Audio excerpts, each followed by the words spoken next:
Tonight, we will walk a path that leads not away from life's challenges, but into a different relationship with them. We will explore the ancient wisdom of Zen Buddhism, teachings that have shown countless beings how to find peace, not by controlling life, but by learning to flow with it. You will discover the natural ease that emerges when you stop pushing against the current of existence. We will journey together through timeless stories and simple truths that speak not to the restless mind seeking solutions, but to the wise heart that already knows how to rest. We will learn to see resistance not as strength, but as unnecessary struggle, and our difficulties not as enemies to defeat, but as teachers, offering the gift of surrender. Welcome to Sleepy Monk.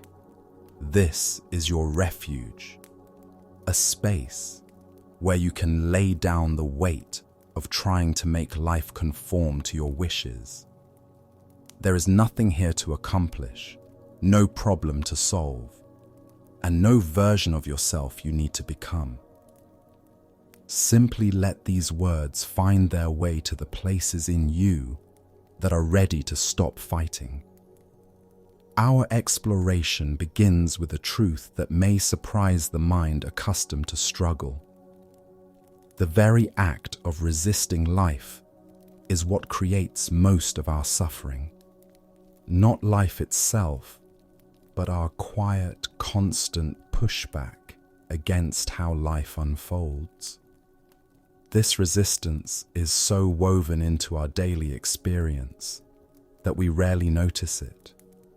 The subtle tension when things don't go as planned, the inner arguing with what is, the exhausting effort to make reality match our preferences. This resistance is not a personal failing or a sign of weakness. It is simply what happens when we forget our true nature, when we believe we are separate from life rather than expressions of it. Tonight, we will gently investigate this unconscious habit, not to judge it, but to understand it with such clarity that it naturally begins to dissolve, like ice melting in the warmth of spring sunshine. In Zen tradition, there's a teaching about water. Water never fights the rocks in the riverbed. It doesn't argue with the mountain that blocks its path. It simply flows, finding its way through the smallest opening, wearing down stone, not through force, but through gentle persistence. Water teaches us that the softest things in the world overcome the hardest. You are like water. Your essential nature is fluid, adaptable, peaceful. But somewhere along the way, you learn to be like ice, rigid, hard, frozen in place by fear and expectations. Tonight, we explore how to melt back into your natural state, not by forcing the ice to break, but by allowing the warmth of awareness to soften what was never meant to be solid. The Buddha taught that all suffering comes from resistance to what is. But Zen takes this teaching deeper.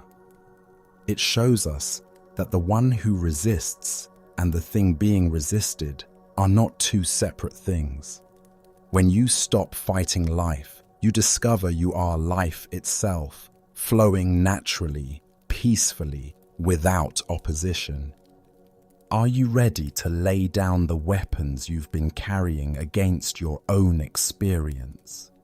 Are you ready to discover what remains when the fight ends? Let's begin this journey back to your natural state, back to the flowing water of your being. A student once asked the Zen master Joshu, "What is the way?" Joshu replied, "Ordinary mind is the way." The student persisted, "Should I try to direct myself toward it?" Joshu answered, "If you try to direct yourself toward it, you move away from it." The student was confused. But if I don't try, how can I know the way? Joshu smiled. The way doesn't belong to knowing or not knowing. Knowing is delusion. Not knowing is blankness. When you reach the way beyond doubt, you'll find it as vast and boundless as outer space. How can it be talked about on the level of right and wrong? This ancient exchange reveals the first layer of resistance, the mind's insistence on grasping, directing, controlling the flow of experience. Even in spiritual seeking, we resist by trying to force awakening, by making enlightenment into another goal to achieve, rather than a natural state to recognize.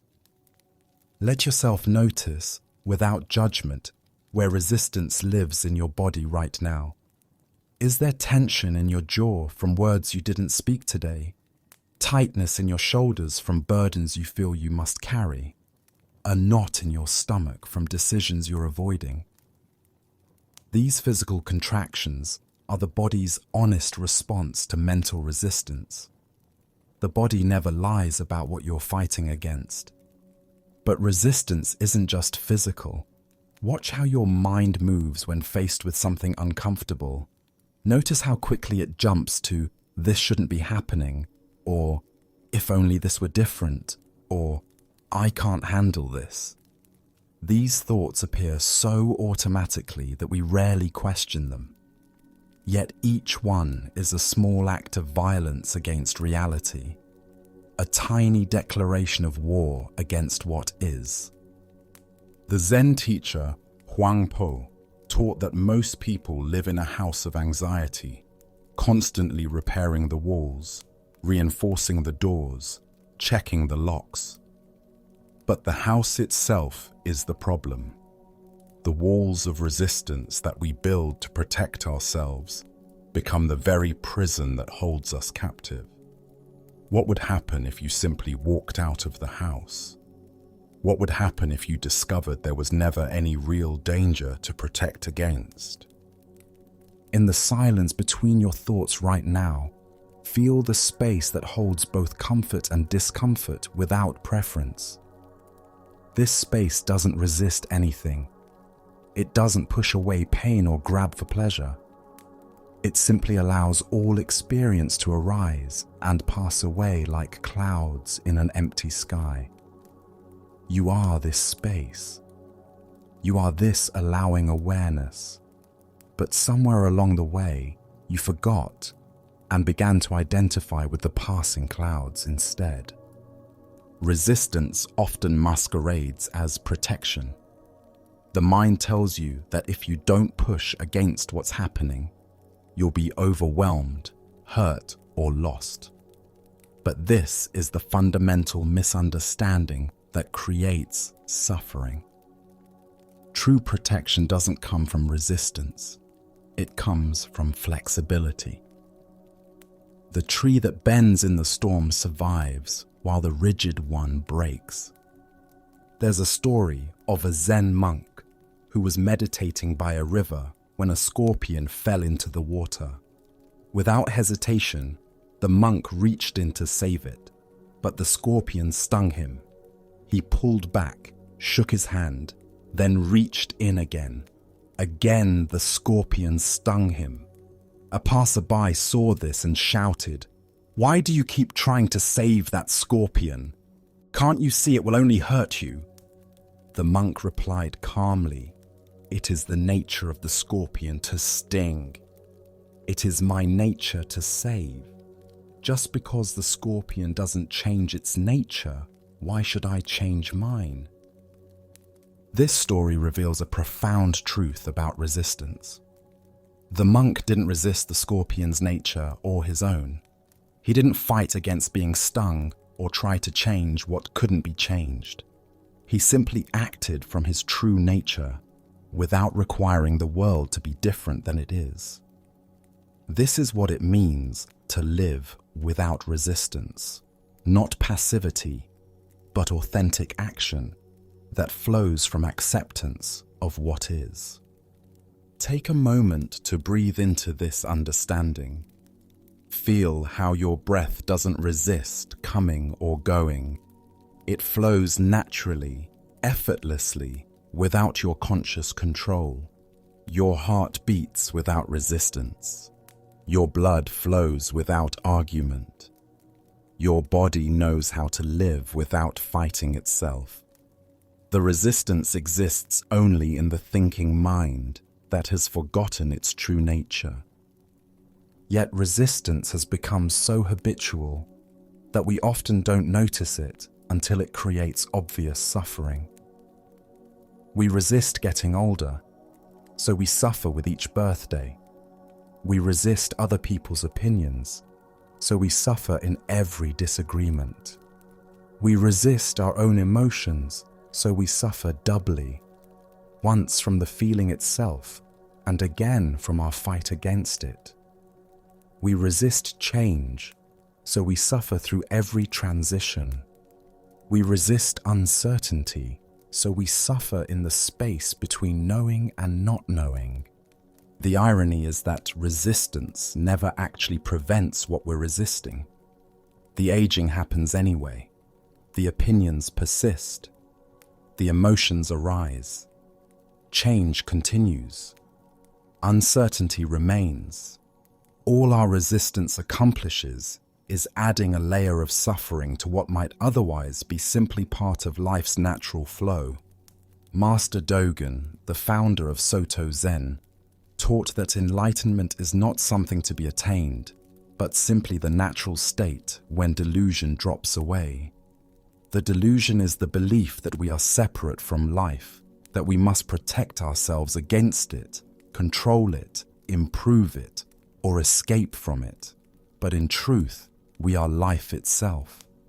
How can life resist itself without creating suffering? Consider for a moment what would remain if you stopped resisting your experience right now. What would be left if you didn't push away the discomfort, didn't grasp for something better, didn't try to figure it all out? In that space of non-resistance, there's a natural peace that doesn't depend on circumstances being different. It's not the peace of getting what you want, but the peace of not needing anything to be other than what it is. This is why Zen emphasizes just sitting, zazen. Not sitting to achieve something, not sitting to get rid of thoughts or emotions, not sitting to become enlightened, just sitting. Just allowing whatever arises to arise without interference. In this simple practice, we learn that our natural state is already peaceful, already whole, already free. The resistance was the only thing blocking our recognition of what was always true.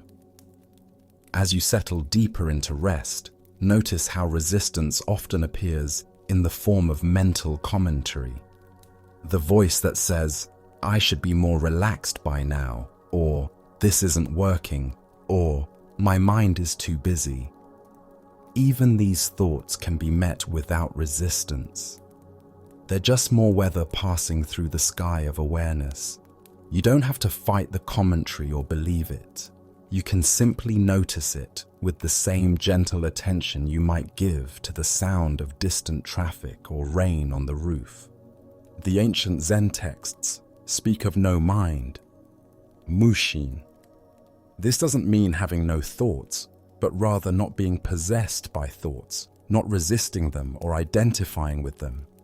In no mind, thoughts arise and pass away like reflections in still water. The water doesn't resist the reflections or try to hold on to them.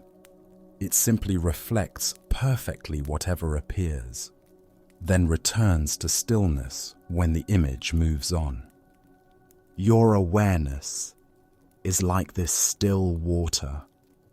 It has the capacity to reflect any experience: joy, sorrow, fear, love, confusion, clarity, without being disturbed by what it reflects.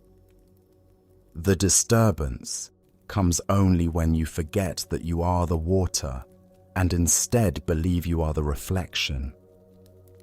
When you remember your true nature as awareness itself, resistance naturally dissolves because there's nothing to protect and no one to do the protecting.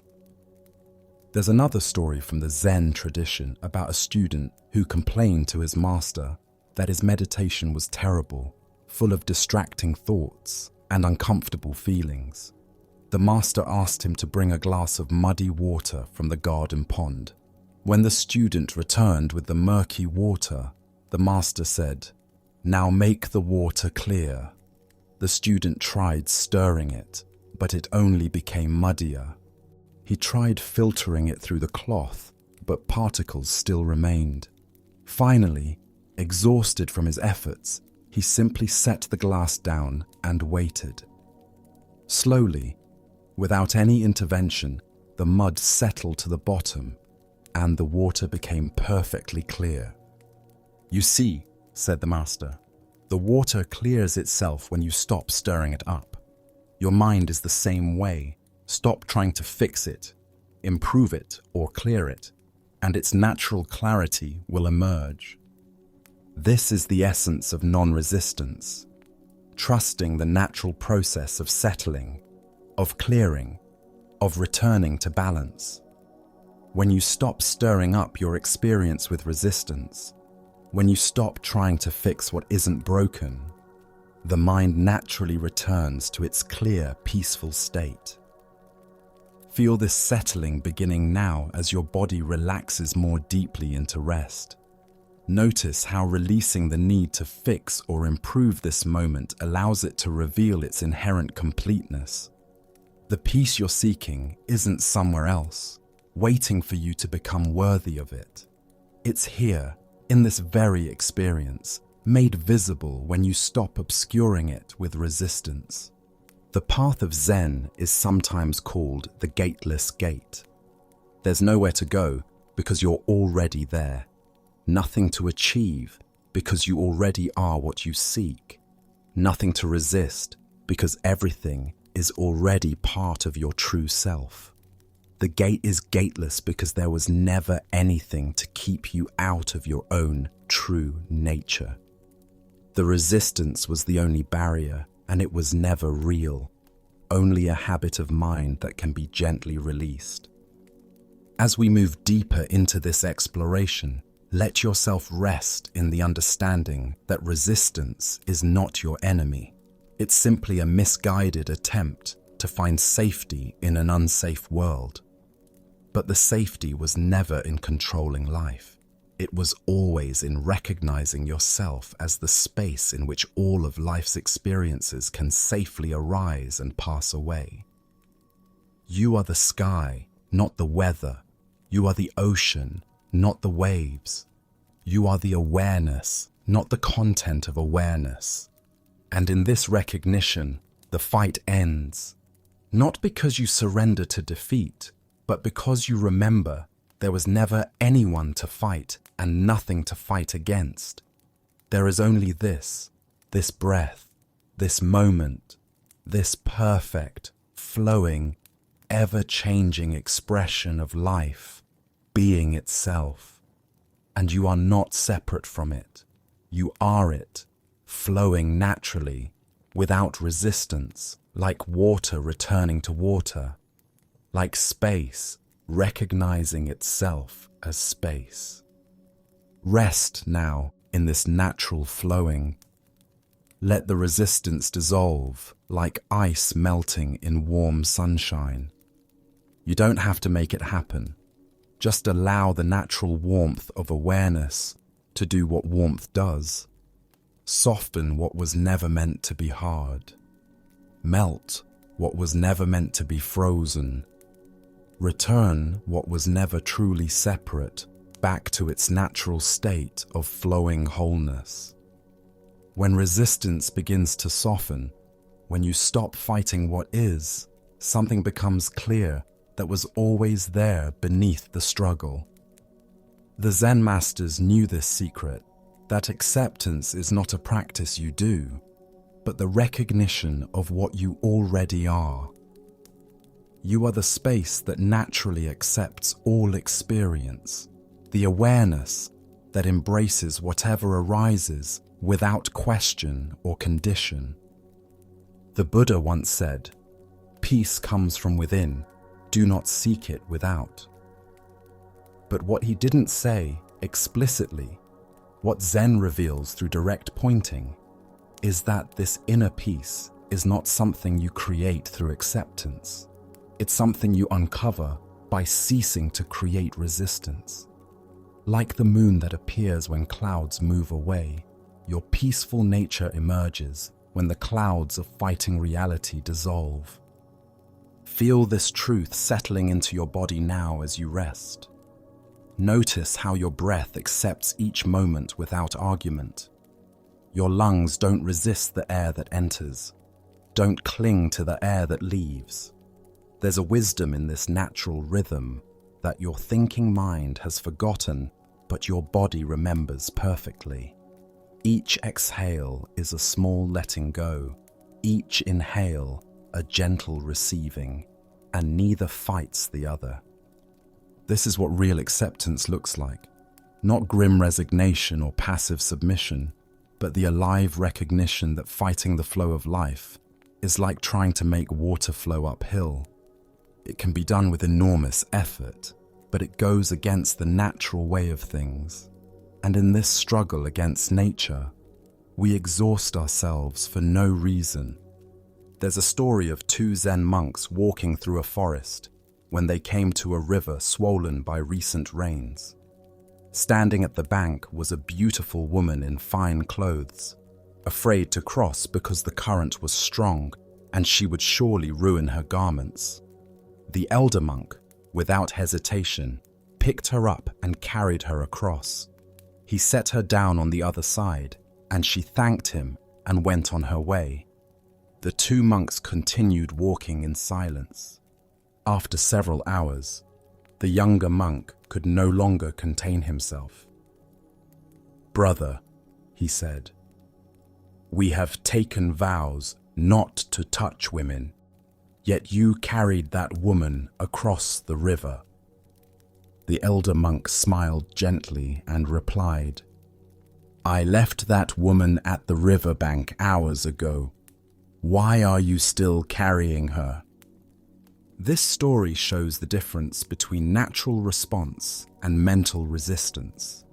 The elder monk saw what was needed and acted without internal conflict. He didn't resist his vows, nor did he resist the woman's need. He responded to what was present, then let it go completely. The younger monk, however, carried the experience for hours, creating suffering through his mental resistance to what had already happened. Your mind may be like the younger monk right now, carrying experiences from today, yesterday, even years past, replaying moments when life didn't go according to plan. But acceptance invites you to set down these burdens, not because the experiences weren't real or important, but because carrying them serves no purpose. The woman reached her destination long ago. Why are you still standing at that riverbank? As your body settles deeper into rest, you might notice how acceptance actually feels in your muscles, your nervous system, your breath.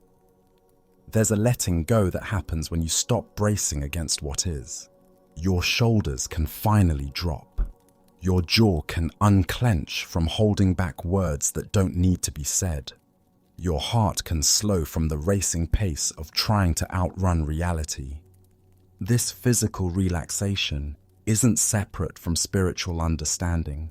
It's the same thing experienced differently. When the Buddha taught about suffering and the end of suffering, he wasn't speaking in abstractions. He was pointing to the actual, lived experience of tension and release, of fighting and flowing, of resistance and acceptance that happens in your body right here, right now. But acceptance often seems difficult because we misunderstand what it means. The mind thinks acceptance means approving of everything, becoming passive, or losing the ability to change what needs changing. Master Dogen taught otherwise. He said, "You are perfect as you are, and you could use a little improvement." This isn't contradiction, it's the paradox of acceptance. You can fully embrace what is while still participating in the natural flow of change and growth. Think of a river accepting the rocks in its bed. The water doesn't approve of the rocks or disapprove of them. It doesn't try to move them all at once, nor does it give up and stop flowing. It simply flows around them, and over time, with gentle persistence, it shapes them.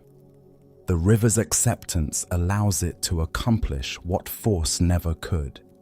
You can learn the same flowing around the rocks in your path. The difficult emotions, the challenging people, the circumstances you didn't choose. Acceptance gives you the flexibility to find your way through anything without destroying yourself in the process.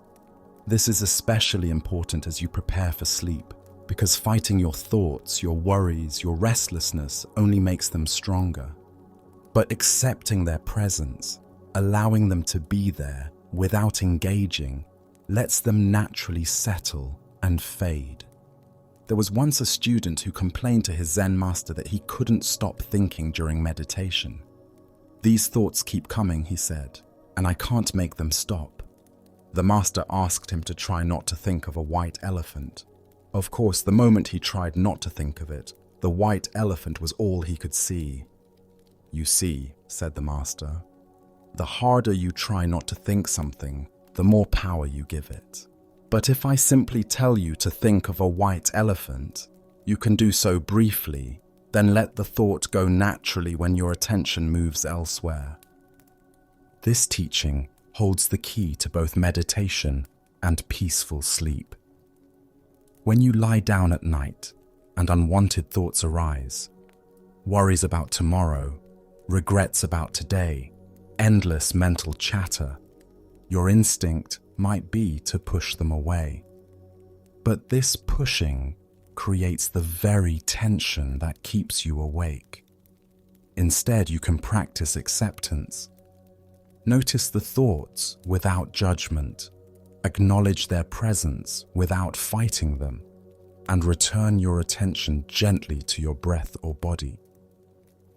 In this acceptance, they lose their grip and naturally fade away.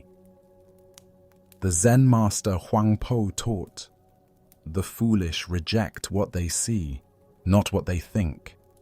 The wise reject what they think, not what they see." This points to a profound shift in how we relate to our inner experience. When difficult emotions arise, sadness, fear, anger, loneliness, we often try to reject the feeling itself. We want it gone. But what if the feeling isn't the problem? What if the problem is our thoughts about the feeling, our resistance to it, our stories about what it means? Imagine you're lying in bed and anxiety arises about something happening tomorrow. The anxiety itself is just energy moving through your body. Perhaps a racing heart, tight chest, restless thoughts. This energy has a natural lifespan, like a wave that rises and falls. But when you resist it, when you tell yourself, "I shouldn't feel anxious," or "This is terrible," or "I'll never fall asleep feeling like this," you add mental fuel to the emotional fire. The original anxiety might last a few minutes, but your thoughts about it can keep you awake for hours. Acceptance changes this completely. When anxiety arises, you can meet it with curiosity rather than resistance. "Oh, anxiety is here. I can feel it in my chest, in my thoughts. This is what anxiety feels like in this moment." You're not approving of the anxiety or inviting it to stay forever. You're simply acknowledging what is actually happening without adding the extra layer of resistance that creates suffering. The Buddha compared the mind to a wild monkey, jumping from branch to branch, never still. But he also taught that this monkey nature isn't the problem. Trying to cage the monkey is. Acceptance means letting the monkey be a monkey while recognizing that you are not the monkey. You are the space in which the monkey plays, the awareness that observes its activity without being disturbed by it. This understanding can transform your relationship with sleeplessness itself. How many nights have you lain awake frustrated that you couldn't fall asleep, worried about being tired tomorrow, angry at your mind for being active when you want it quiet? This resistance to sleeplessness creates a double suffering. The original wakefulness plus the struggle against it. But what happens when you accept that this might be a wakeful night? When you stop demanding that sleep come on your schedule? Often, paradoxically, this acceptance of wakefulness allows sleep to arrive naturally. When you're no longer fighting being awake, when you can lie peacefully in bed without the urgent need for unconsciousness, your nervous system relaxes. The very peace you find in accepting wakefulness creates the conditions for sleep to emerge spontaneously. There's a beautiful teaching from the Zen tradition about a master who was asked, "What is Buddha?" He replied, 3 pounds of flax. The student was confused by this seemingly mundane answer, but the master was pointing to something profound. Buddha nature, your enlightened, peaceful, accepting nature, isn't found in some special spiritual experience. It's here, in the most ordinary moments, in the simple acceptance of what is right in front of you. Right now, your Buddha nature is accepting the weight of your body against the bed, the temperature of the air on your skin, the sounds around you, the thoughts in your mind. It's not trying to improve any of it or push any of it away. This natural accepting awareness is always present, always peaceful, always enough. When you recognize yourself as this acceptance rather than as the one who struggles against experience, peace is immediate and effortless. Master Linji taught, "There is nothing special to do. Just be ordinary. Relieve yourself, wash your face, put on your clothes, and eat your food. When tired, sleep." This ordinariness is the heart of acceptance. Sleep when tired, eat when hungry, rest when rest is needed. Feel what you feel without making it into a spiritual problem to be solved. But the mind wants to complicate the simplicity. It wants to analyze why you're tired, whether you should be tired, how to optimize your tiredness.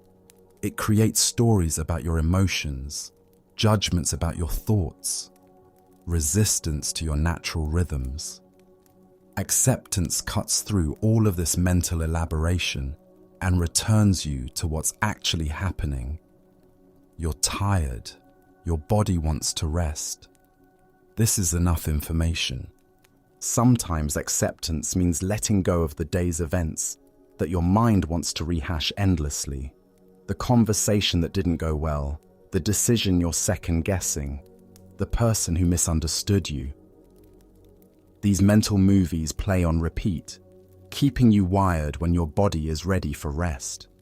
But each replay is a form of resistance to the fact that the day is over, that the events already happened, that rehashing them changes nothing. Acceptance means allowing the day to be complete as it is. The successes and mistakes, the moments of clarity and confusion, the times you were kind and the times you fell short, all of it can be acknowledged and released. Not because it doesn't matter, but because holding on to it serves no purpose now.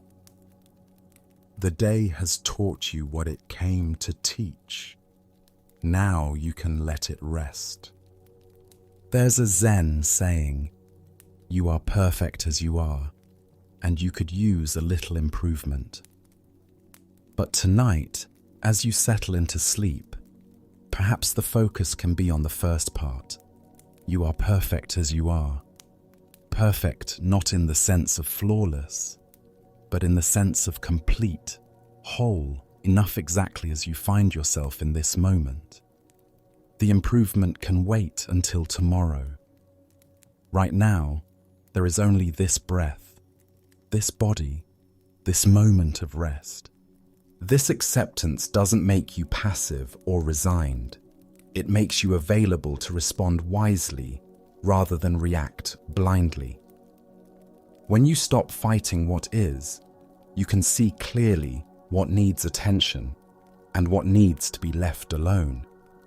You can act from peace rather than panic, from love rather than fear, from wisdom rather than reactivity. As sleep approaches, this wisdom translates into letting your body do what it knows how to do. Your heart knows how to beat without your supervision. Your breath knows how to flow without your management. Your mind knows how to quiet itself when you stop trying to force silence. Trust this natural intelligence. Accept that your body-mind system has evolved over millions of years to know how to rest and restore itself. The deepest acceptance is accepting yourself as you are right now. Not the self you think you should be, not the self you were yesterday or hope to be tomorrow, but this self, here, now, with all its imperfections and beauty. This self that has carried you through every challenge you've ever faced. This self that deserves rest, peace, and gentle, loving kindness.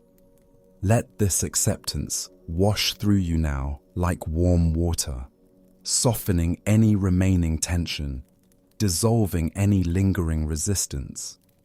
You don't have to be different to deserve peace.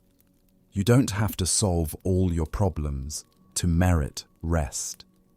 You don't have to understand everything to be worthy of sleep. You are already worthy, already whole, already home in this moment of accepting what is. When you accept what is, when you stop fighting this moment, something remarkable happens. You begin to notice that this moment itself never stays the same. Your breath changes from inhale to exhale. Your thoughts arise and dissolve. Sounds come and go. Even your body shifts and settles continuously. Everything is moving, flowing, transforming, and you are part of this endless dance of change. The Buddha's very first teaching after his awakening was about impermanence. All conditioned things are impermanent, he said. Work out your salvation with diligence. But the Zen tradition takes this further, showing us that impermanence isn't something to endure or transcend. It's the very nature of freedom itself.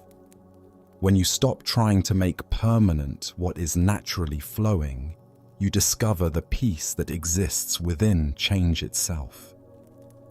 Right now, as you rest, your body is demonstrating this truth perfectly. Your heartbeat changes with each breath. Your muscle tension releases in waves. Your mind moves from thought to thought like a river flowing over rocks. Nothing stays exactly the same for even a moment, and this constant change is not chaos. It's the intelligent dance of life renewing itself endlessly. There was once a student who asked Master Joshu, "What is the meaning of Bodhidharma coming from the West?" a classic Zen question about the deepest truth. Joshu replied, "The oak tree in the garden." The student was confused and pressed him, "Don't teach me by means of objects." Joshu said, "I am not teaching you by means of objects." Then what is the meaning of Bodhidharma coming from the West? The oak tree in the garden. This exchange points to something profound about impermanence. The oak tree is never the same tree from moment to moment. Its leaves grow and fall. Its bark changes. Its roots extend. Its shape shifts with each season. Yet it's completely itself in each moment of transformation. The tree doesn't resist spring or cling to summer. It doesn't fight autumn or fear winter. It flows with the seasons, and in this flowing, it expresses its deepest nature. You are like this tree, not the fixed, solid self you sometimes imagine yourself to be, but a flowing process of becoming, always changing, yet somehow always authentically you.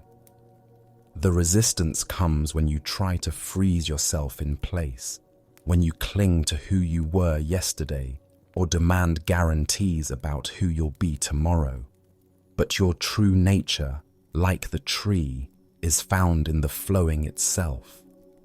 This understanding brings tremendous relief, especially as you prepare for sleep. How much energy do you spend each day trying to maintain consistency, trying to be the same person you were this morning, trying to hold your mood steady, your thoughts organized, your life predictable? It's exhausting because it goes against the natural flow of change that wants to move through you. But when you allow yourself to flow with impermanence, when you stop trying to control your internal weather, something beautiful happens. You might feel sad for a few moments, and then notice joy arising. You might feel restless, then suddenly peaceful. You might have busy thoughts, then find your mind naturally settling into stillness. Each state arises and passes away like clouds in the sky, and you don't have to do anything to manage this process. You simply let it flow. The Zen master Dogen wrote about being time, the understanding that you are not separate from time, but are the very process of temporal unfolding itself. Each moment you experience is both completely new and completely you. The you of this breath is slightly different from the you of the last breath, yet both are equally authentic expressions of your deepest nature. This might sound abstract, but you can feel it directly in your body right now. Notice how your physical sensations are constantly shifting. Perhaps your left foot feels different than your right. Maybe there's a warmth here, a coolness there.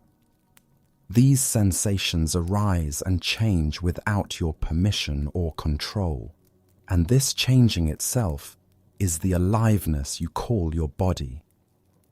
When you try to fix these sensations, to make them permanent or push them away, you create tension. But when you let them flow naturally, you feel more alive, more present, more at peace. There's a story of a Zen monk who was dying. His students gathered around, deeply sad about losing their beloved teacher. Seeing their grief, the old monk laughed gently. "Why are you crying?" he asked. "I have been dying since the moment I was born. Every breath has been practice for this letting go. Now I simply take the next step in a dance I've been dancing my whole life." This monk understood something that brings profound peace. That death is not the opposite of life, but its natural completion. And if death is natural, then all the smaller deaths that happen throughout each day are natural too. The end of childhood, the end of relationships, the end of dreams that don't manifest, the end of each phase of life, even the end of each day as you surrender to sleep. Sleep itself is a beautiful teaching about impermanence. Each night you practice letting go of the day's identity, releasing your grip on thoughts and concerns, allowing consciousness to dissolve into something deeper. You don't know exactly when sleep will come or what dreams might arise. You surrender to a process beyond your control, and in that surrender, you find rest. But often we resist this nightly practice of letting go. We try to take the day's worries to bed with us. We replay conversations, plan tomorrow's activities, hold on to the day's tensions in our muscles. This resistance to sleep's invitation to let go keeps us awake and restless. What if you could approach sleep as the monks approached death, as a natural completion, a graceful letting go, a next step in the dance of existence? Master Ikkyu, a wild and unconventional Zen poet, wrote, "Having nothing, nothing can be lost." This points to the ultimate freedom found in embracing impermanence. When you truly understand that nothing can be permanently held onto, not your youth, not your relationships, not your achievements, not even your problems, then you stop living in the exhausting grip of trying to maintain and control everything. Instead, you learn to love things precisely because they are temporary. The cherry blossom is beautiful, not despite its brief blooming, but because of it. If cherry blossoms lasted forever, would we pause in such wonder to appreciate them? Their fleeting nature makes each moment of their flowering precious. Your life, your experiences, your very breath carry this same preciousness because they too are temporary, unrepeatable, here now and then transformed. You might notice resistance arising to this teaching about impermanence. The mind wants guarantees, permanence, something solid to hold on to. But this very desire for permanence is what creates suffering. It's like trying to cup water in your hands. The tighter you squeeze, the faster it escapes. But when you hold your hands gently, cupped but relaxed, the water can rest there peacefully for a time before naturally flowing onward. Let yourself practice this gentle holding right now with whatever arises in your awareness. If anxiety comes, hold it lightly, knowing it will pass. If peace comes, receive it gratefully, knowing it too will transform. If thoughts come, let them move through like fish swimming through clear water. Nothing needs to be grasped or pushed away. Everything is flowing naturally, and you are the space in which this flowing happens. There's a beautiful Zen teaching story about a master who was asked what happens after death. Instead of answering with doctrine or philosophy, he said, "I don't know." His student was shocked. "But Master, you are enlightened. Surely you must know what happens after death." The master smiled and said, "Yes, I am enlightened. That's why I know that I don't know." This not knowing is not ignorance, it's wisdom. It's the recognition that life is constantly creating itself anew in ways that cannot be predicted or controlled. Your next breath, your next thought, your next experience, all arising fresh from the mystery of this moment. When you stop demanding to know what's coming next, when you stop trying to manage the unknown future, you can rest more deeply in the present. This is especially important as you settle into sleep. The mind often stays active because it's trying to solve tomorrow today, trying to figure out all the unknowns, trying to control what cannot be controlled. But sleep is an invitation into not knowing, into trusting the unknown, into surrendering to the mystery of rest and restoration. The Tao Te Ching teaches that the softest things in the world overcome the hardest. Water shapes rock, not through force, but through gentle persistence. Your breath shapes your body, not by pushing, but by rhythmic flowing. In the same way, when you flow with life's changes rather than resist them, you become like water, soft yet powerful, yielding yet unstoppable. You can feel this power in your own experience of change.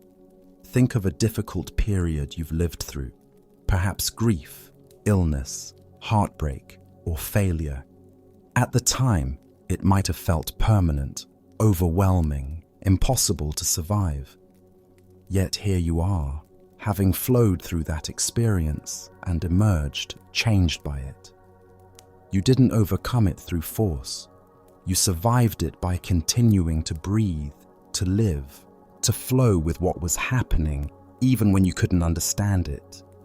This same flowing is available to you right now, with whatever challenges you're carrying, the work stress, the relationship difficulties, the health concerns, the financial worries. All of these are also temporary, also flowing, also part of the larger dance of change that is your life. They don't need to be solved tonight. They don't need to be carried in your muscles as you rest. Like clouds passing through the sky, they can be acknowledged and allowed to move through your awareness without taking up residence there. Master Bankei taught about the unborn Buddha mind, the awareness that was never born and can never die, the space in which all experiences arise and pass away. This awareness doesn't change even as everything within it changes constantly. You might think of it as the screen on which movies play. The screen itself is unaffected by whether the movie is comedy or tragedy, action or romance. It simply allows all experiences to display themselves without being changed by their content. You have access to this unchanging awareness right now, even as your body shifts, your breath flows, and your thoughts arise and dissolve. This awareness doesn't resist impermanence. It makes impermanence possible by providing the space in which change can happen. When you rest in this awareness, instead of identifying with the changing contents, you find a peace that doesn't depend on circumstances remaining the same. This shift in identification, from the waves to the ocean, from the thoughts to the awareness of thoughts, from the changing to the unchanging space that allows change, is perhaps the most profound transformation possible. And it doesn't require years of practice or spiritual achievement.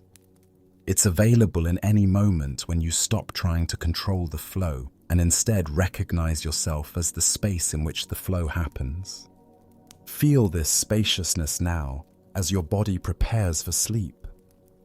You are not just the physical sensations that arise and change. You are the awareness that knows these sensations. You are not just the thoughts that come and go. You are the space in which thoughts appear and dissolve.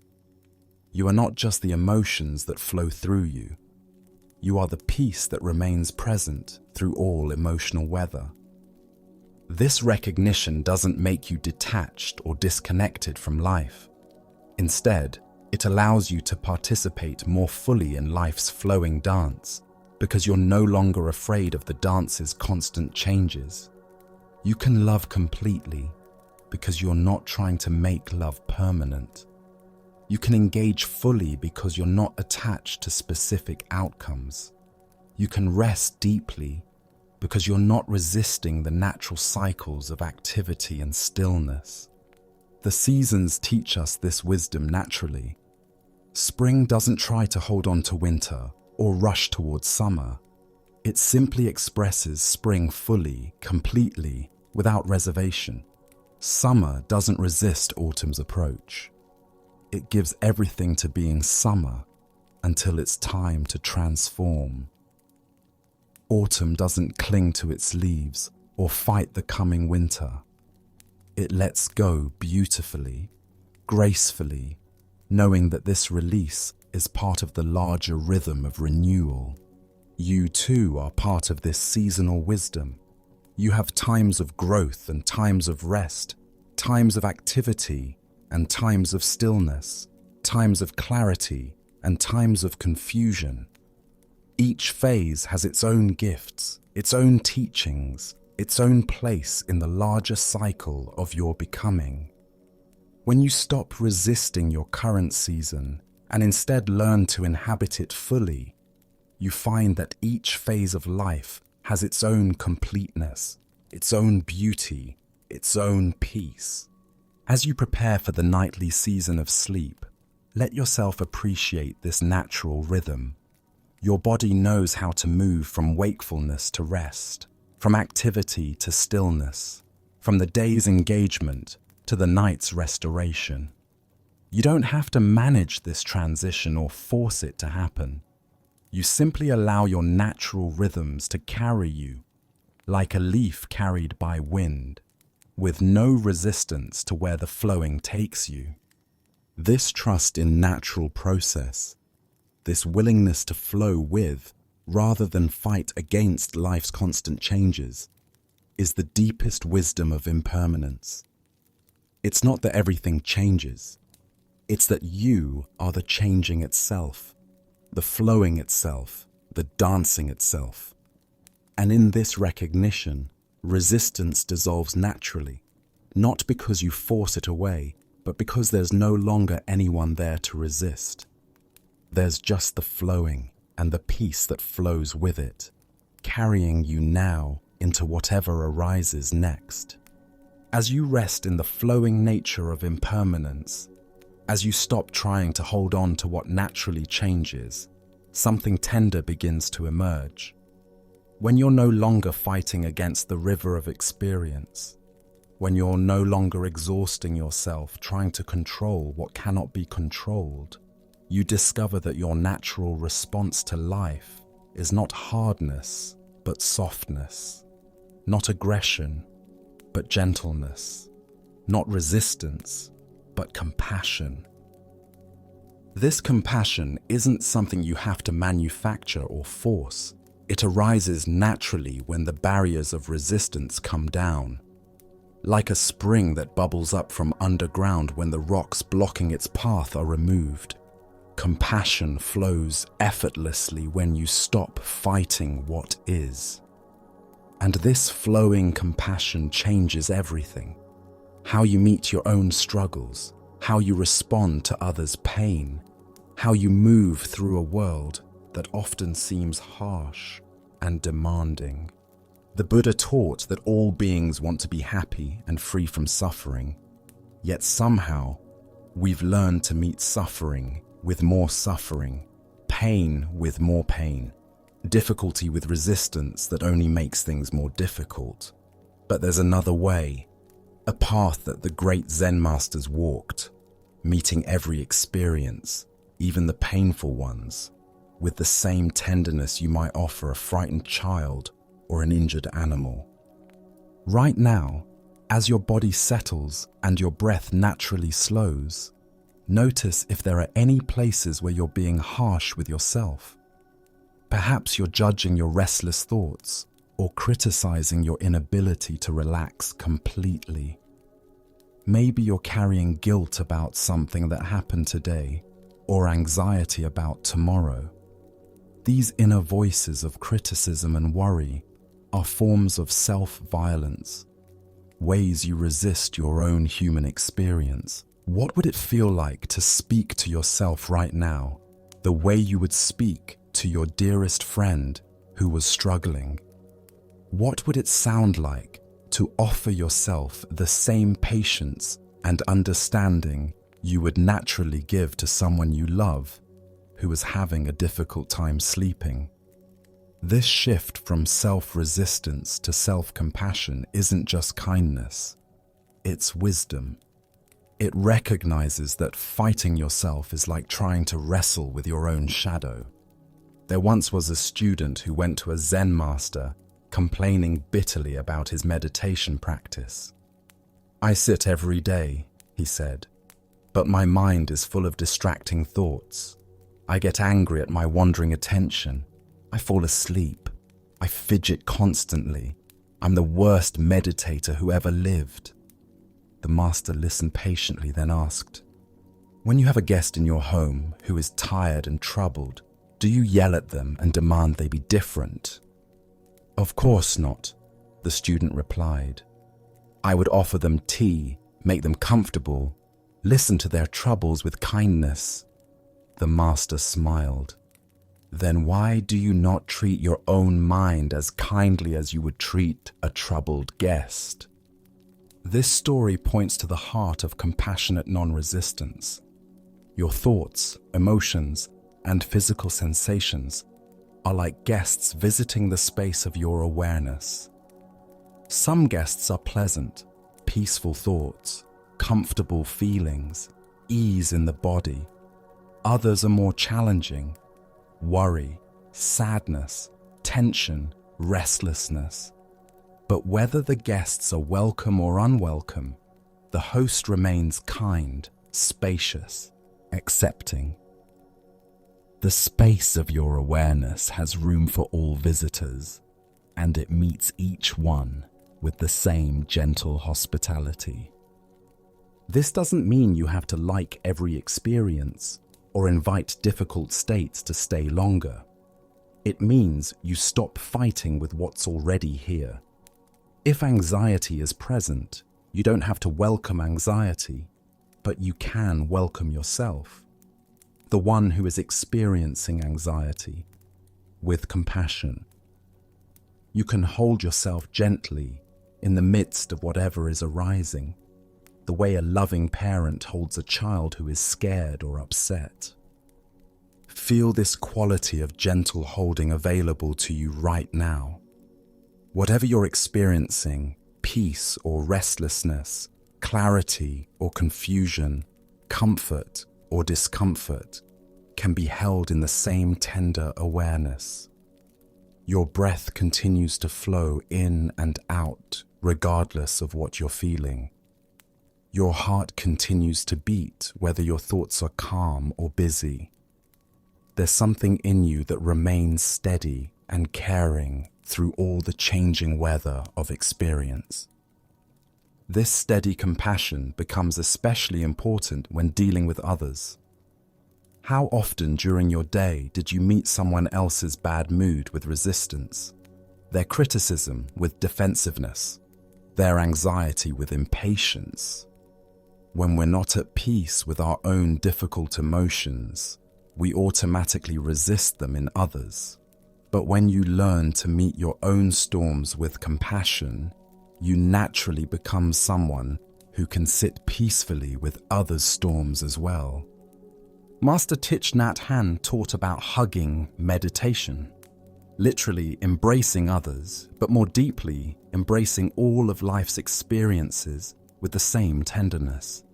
When someone is angry, instead of meeting their anger with your own anger, you can silently embrace their suffering. When someone is critical, instead of defending yourself, you can hold space for the pain that drives their criticism. This doesn't mean being passive or allowing abuse. It means responding from love rather than reacting from fear. There's a profound Zen story about a master who was falsely accused of fathering a child. When the angry parents brought the baby to him, demanding that he take responsibility, he simply said, "Is that so?" and accepted the child with complete calm. He cared for the baby tenderly for several months until the real father confessed.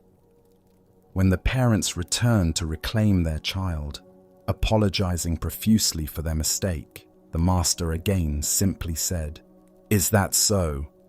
and handed back the baby without a trace of resentment. This story demonstrates compassionate non-resistance at its deepest level.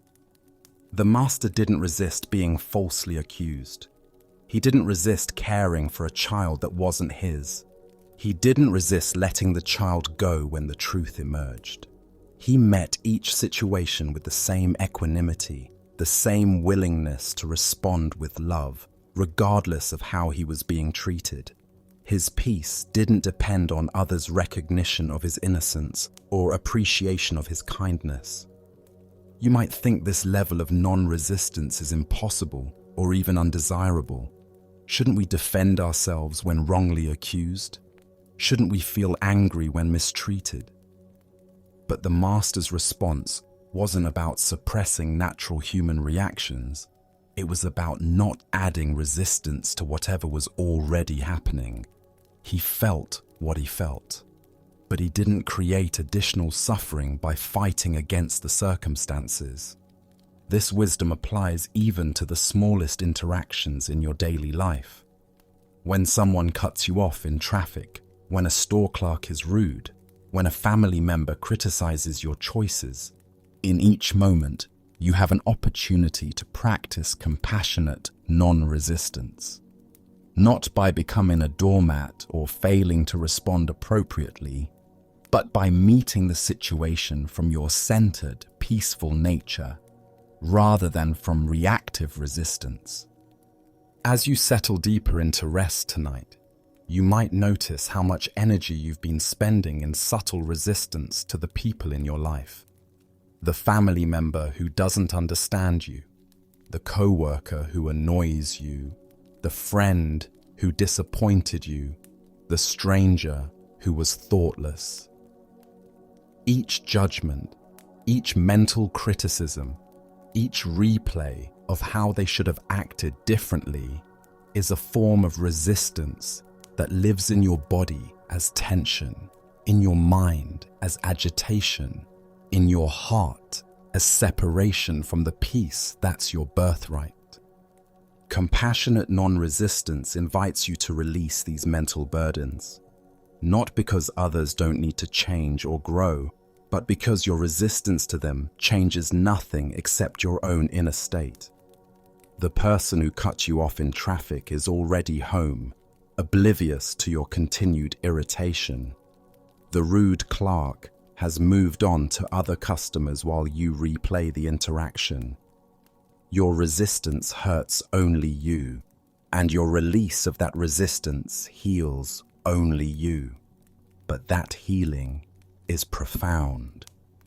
The Vietnamese Zen master Thich Nhat Hanh taught a beautiful practice for transforming anger through compassion. When someone acts in a way that triggers your resistance, instead of focusing on their behavior, you look deeper to see their suffering. The angry person is suffering. The critical person is suffering. The thoughtless person is suffering. When you recognize this suffering, your heart naturally softens. You stop taking their actions personally and start seeing them as expressions of their own unhealed pain. This doesn't excuse harmful behavior or mean you should tolerate abuse. Boundaries are an expression of compassion, both self-compassion and compassion for others who need clear limits. But even boundaries can be set from love rather than resistance. You can say no without anger, leave without hatred, protect yourself without making others into enemies. This is the middle way of compassionate action, neither aggressive nor passive, but responsive from wisdom and love. There's a story of a Zen monk walking through a forest when he encountered a fierce tiger. Instead of running or fighting, he slowly backed up until he reached the edge of a cliff. With the tiger approaching and nowhere to go, He grabbed a vine and lowered himself over the edge. As he hung there, he noticed two mice, one white, one black, beginning to gnaw through the vine. In this moment of complete vulnerability, suspended between the tiger above and the unknown below, he noticed a wild strawberry growing from the cliff face. He picked it and ate it, marveling at its extraordinary sweetness. This story captures the essence of finding peace in the midst of difficulty without resistance. The monk didn't pretend the danger wasn't real or try to spiritualize away the genuine threat. But he also didn't add mental suffering to the already challenging situation. In the midst of uncertainty and fear, he remained present enough to taste the sweetness that was available even there. This is compassionate non-resistance, meeting reality as it is without adding the extra layer of mental fighting that turns pain into suffering. You can practice this same presence with the tigers in your own life, the difficult diagnoses, the relationship challenges, the financial pressures, the work stresses. None of these situations require your resistance to make them real. They're already real. But your resistance adds an extra dimension of suffering that serves no practical purpose. When you stop fighting what's already happening, you often discover unexpected sweetness hidden within the challenge, moments of connection, opportunities for growth, appreciation for what you still have. This compassionate approach to difficulty extends to your relationship with your own body and mind as you prepare for sleep. If physical discomfort arises, instead of tensing around it or demanding that it disappear, you can breathe into it with kindness. If worrying thoughts appear, instead of fighting them or judging yourself for having them, you can acknowledge them the way you might acknowledge clouds passing through the sky. Oh, worrying thoughts are here. That's what minds do sometimes. The Buddha spoke of the two arrows of suffering. The first arrow is the actual experience. Physical pain, emotional difficulty, challenging circumstances. This first arrow is often unavoidable. It's part of being human. But the second arrow is our resistance to the first arrow. Our anger about being in pain, our fear about feeling afraid, our frustration about being frustrated. This second arrow is optional, and it's usually the source of our deepest suffering. Compassionate non-resistance teaches us to feel the first arrow fully without shooting the second one. When sadness arises, we feel sad without being sad about being sad. When fear comes, we acknowledge the fear without adding fear about the fear. When pain is present, we experience the pain without creating additional pain through resistance. This isn't numbness or denial.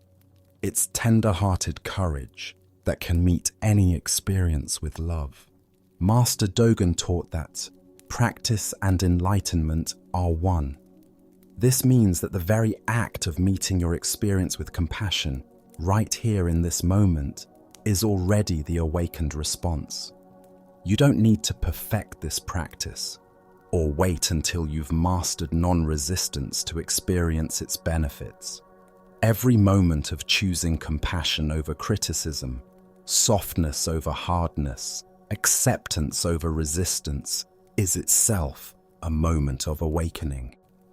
Feel this awakening available to you right now as you rest. The awakening isn't a dramatic transformation. It's the simple shift from fighting this moment to embracing it. From judging your experience to loving yourself in the midst of whatever you're experiencing. From demanding that tonight be different to finding peace within tonight, exactly as it is. This compassionate awareness also transforms how you relate to sleep itself. Instead of lying in bed frustrated if sleep doesn't come immediately, you can practice loving kindness toward your wakeful mind.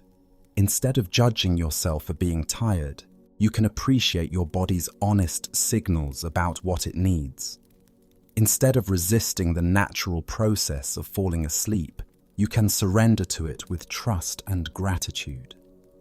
There's a beautiful teaching from the Tibetan tradition about exchanging self and other, taking on others' suffering and giving away your own happiness.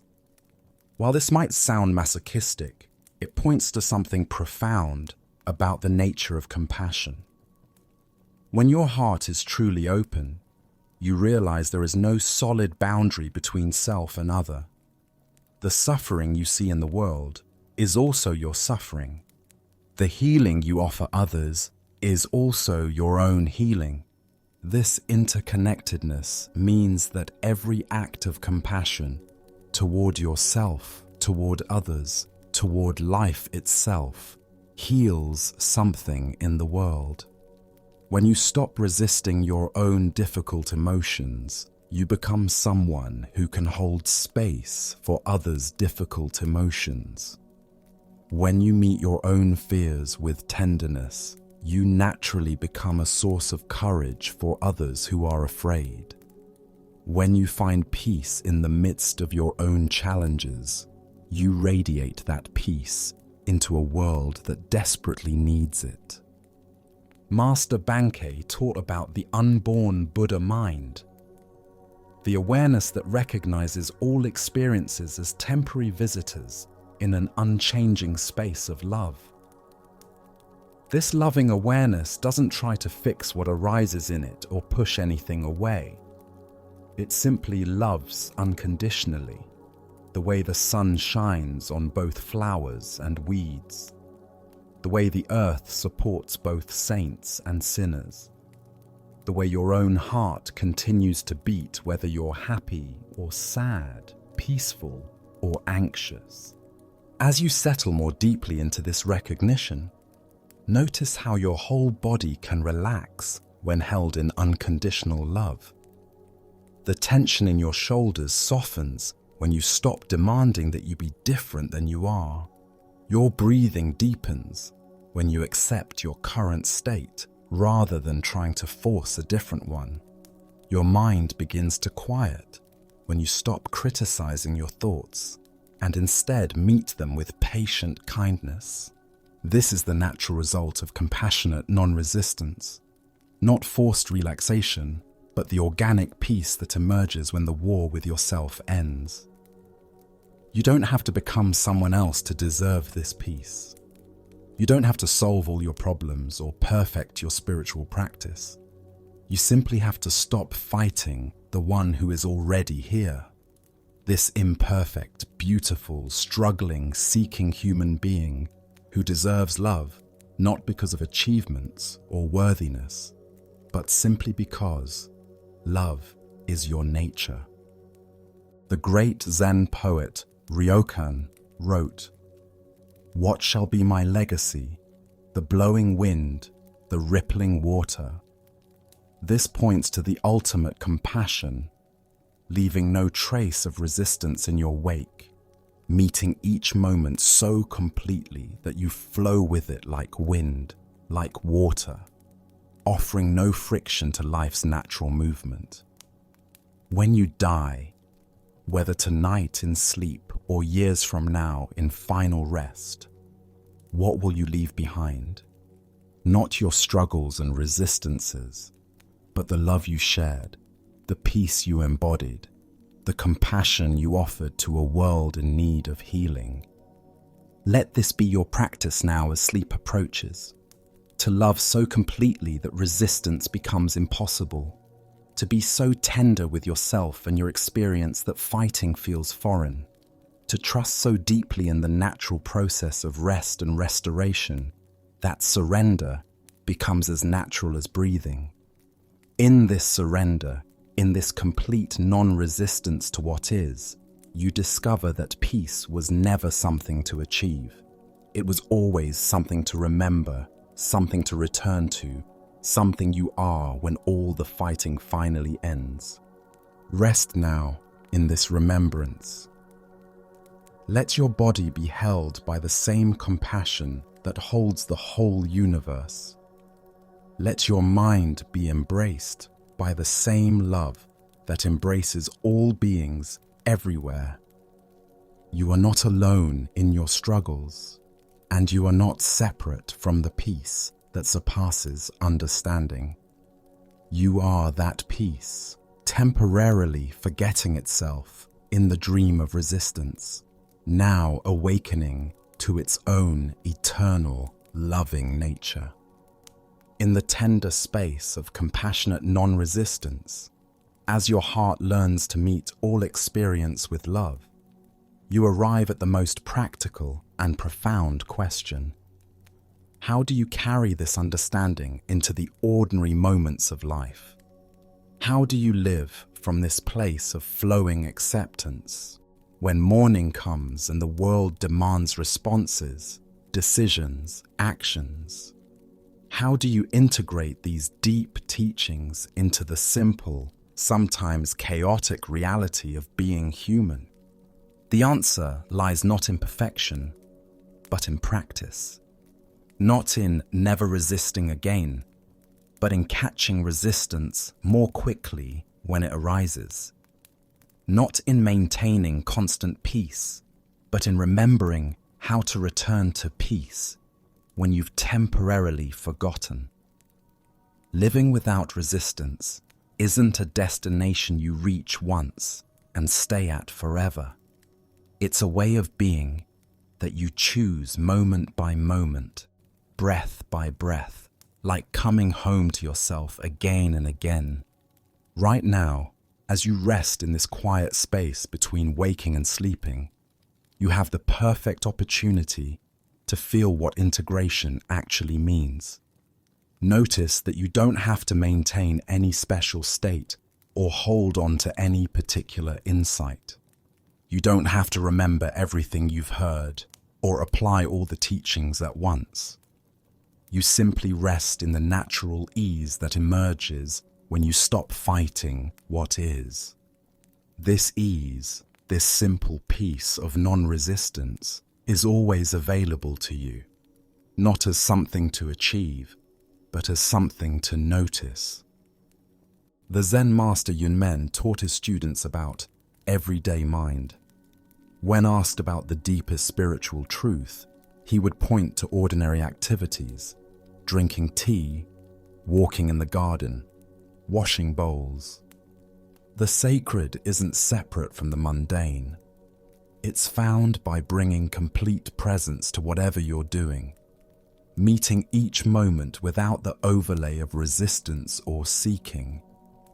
Living without resistance means bringing this quality of presence to everything, not just to meditation or quiet reflection, but to traffic jams and difficult conversations, to work deadlines and family dynamics, to the 1,000 small moments that make up each day. But how do you remember to be present when life moves so quickly? How do you catch resistance before it becomes a full-scale internal war? How do you respond wisely instead of reacting automatically? These questions point to what the Buddhist tradition calls mindfulness, but not mindfulness as another task to add to your busy life. Mindfulness as a returning, a gentle awakening to what's actually happening right here, right now. The breath becomes your most faithful teacher in this practice. Throughout your day, your breath continues its natural rhythm, whether you pay attention to it or not.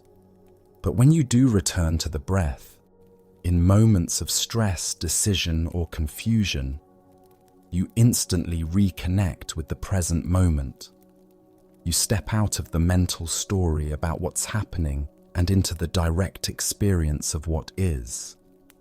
And in that direct experience, Resistance has no foothold because there's no story for it to grip onto. There's a story of a student who asked Master Joshu how to practice Zen while living a busy householder's life. Joshu replied, "When you're chopping wood, chop wood. When you're carrying water, carry water." The student protested, "But Master, doesn't everyone do that?" Joshu smiled and said, "No, when most people are chopping wood, they're thinking about carrying water. When they're carrying water, they're thinking about chopping wood." This simple teaching contains the entire path of integration. Living without resistance means being completely where you are, doing what you're doing, without mental commentary about where you should be or what you should be doing instead. It means washing dishes with full attention to the warm water and soap bubbles, instead of mentally rehearsing tomorrow's presentation. It means listening to your friends speak without planning what you'll say next. It means feeling sadness when it arises without immediately strategizing how to feel better. As your body continues to relax into sleep, notice how this quality of presence naturally emerges when you stop trying to be somewhere else. Your head doesn't resist the pillow, your muscles don't fight the bed, your breath doesn't argue with the night air. There's a natural settling that happens when you cease the subtle struggle against what is. This same settling is available throughout your waking life. When you find yourself caught in mental loops of worry or replay, you can return to the simple reality of what's actually happening right now. Are your feet touching the ground? Is air moving in and out of your lungs? Are your eyes seeing what's in front of you? This basic anchoring in present moment reality is not a technique to practice. It's a coming home to what's always been true. The integration of non-resistance also transforms how you meet difficulty when it arises. Instead of immediately jumping to, "How do I fix this?" or "Why is this happening to me?" you learn to pause in the space before reaction. In that pause, you can ask different questions. What is this moment asking of me? How can I meet this with presence? What would love do here? There was a Zen monk who worked as a temple gardener. One morning he discovered that a storm had destroyed his carefully tended vegetable garden.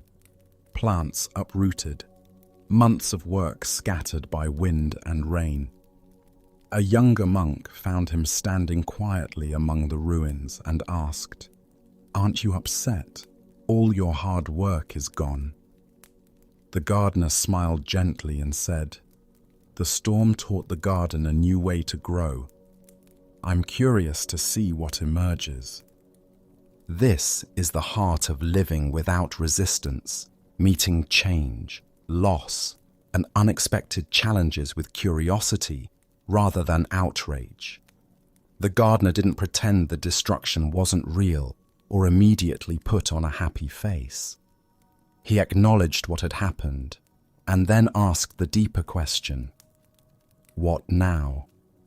This is wisdom in action, not the wisdom that knows all the answers, but the wisdom that remains open to what life is teaching.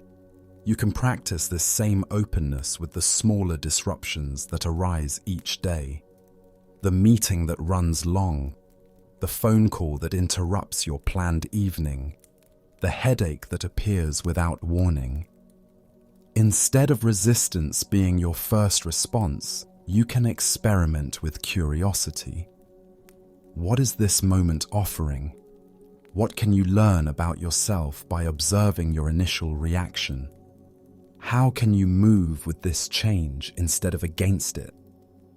This doesn't mean becoming passive or failing to take appropriate action when action is needed.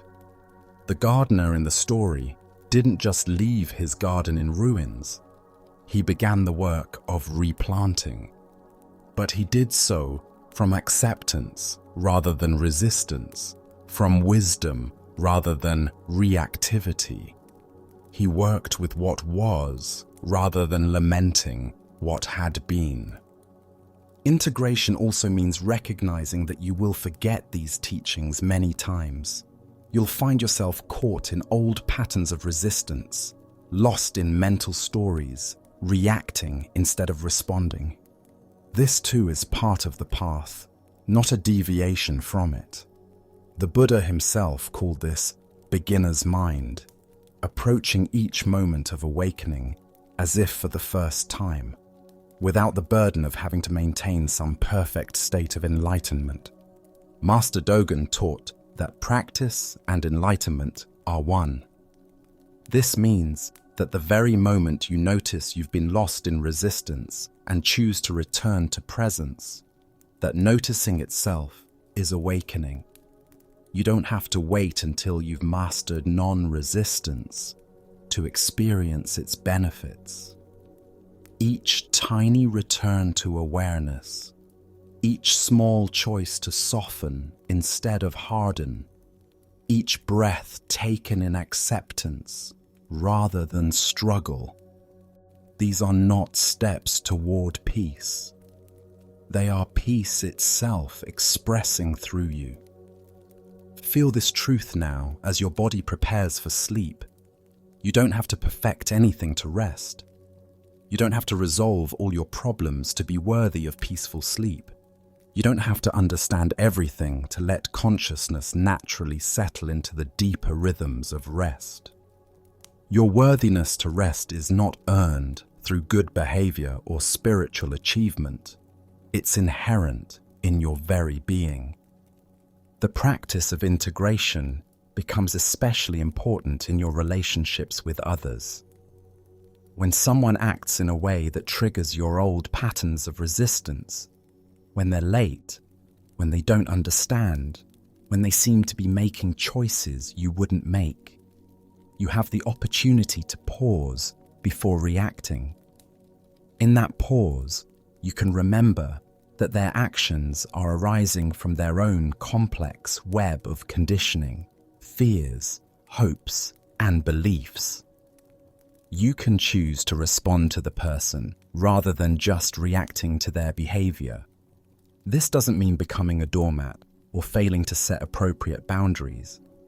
Sometimes love requires saying no. Sometimes wisdom means walking away. Sometimes compassion looks like confronting harmful behavior. But you can do all of these things from a place of non-resistance, not because you're trying to change the other person, but because you're responding from your own clarity and care. There's a story of a Zen master who was insulted by an angry visitor. The visitor shouted accusations and harsh words, trying to provoke the master into an argument. When the tirade was finished, the master asked calmly, "If someone offers you a gift and you don't accept it, to whom does the gift belong?" The visitor, confused by the question, replied, "It would still belong to the person who offered it." The master smiled and said, "You have offered me anger and insults, but I choose not to accept them. Please keep them for yourself." This story illustrates the freedom that comes from non-resistance. You don't have to take on other people's emotional states as your own. You don't have to absorb their anger, their disappointment, their criticism. You can remain open and loving while also maintaining your own center of peace. This isn't cold detachment. It's warm, wise presence that sees clearly without becoming entangled. As you settle more deeply into rest, you might notice how your own emotions become like the master in this story. Instead of being overwhelmed by whatever arises, anxiety, sadness, frustration, excitement, you can observe these feelings with the same calm presence. You don't reject them or try to make them go away. but you also don't identify completely with them. They become weather patterns moving through the sky of your awareness, temporary and impermanent, worthy of acknowledgement, but not of total surrender to their drama. The integration of non-resistance also changes how you approach your goals and ambitions. You can still work toward things you care about, still make plans and take action, but you do so with a lighter grip on outcomes.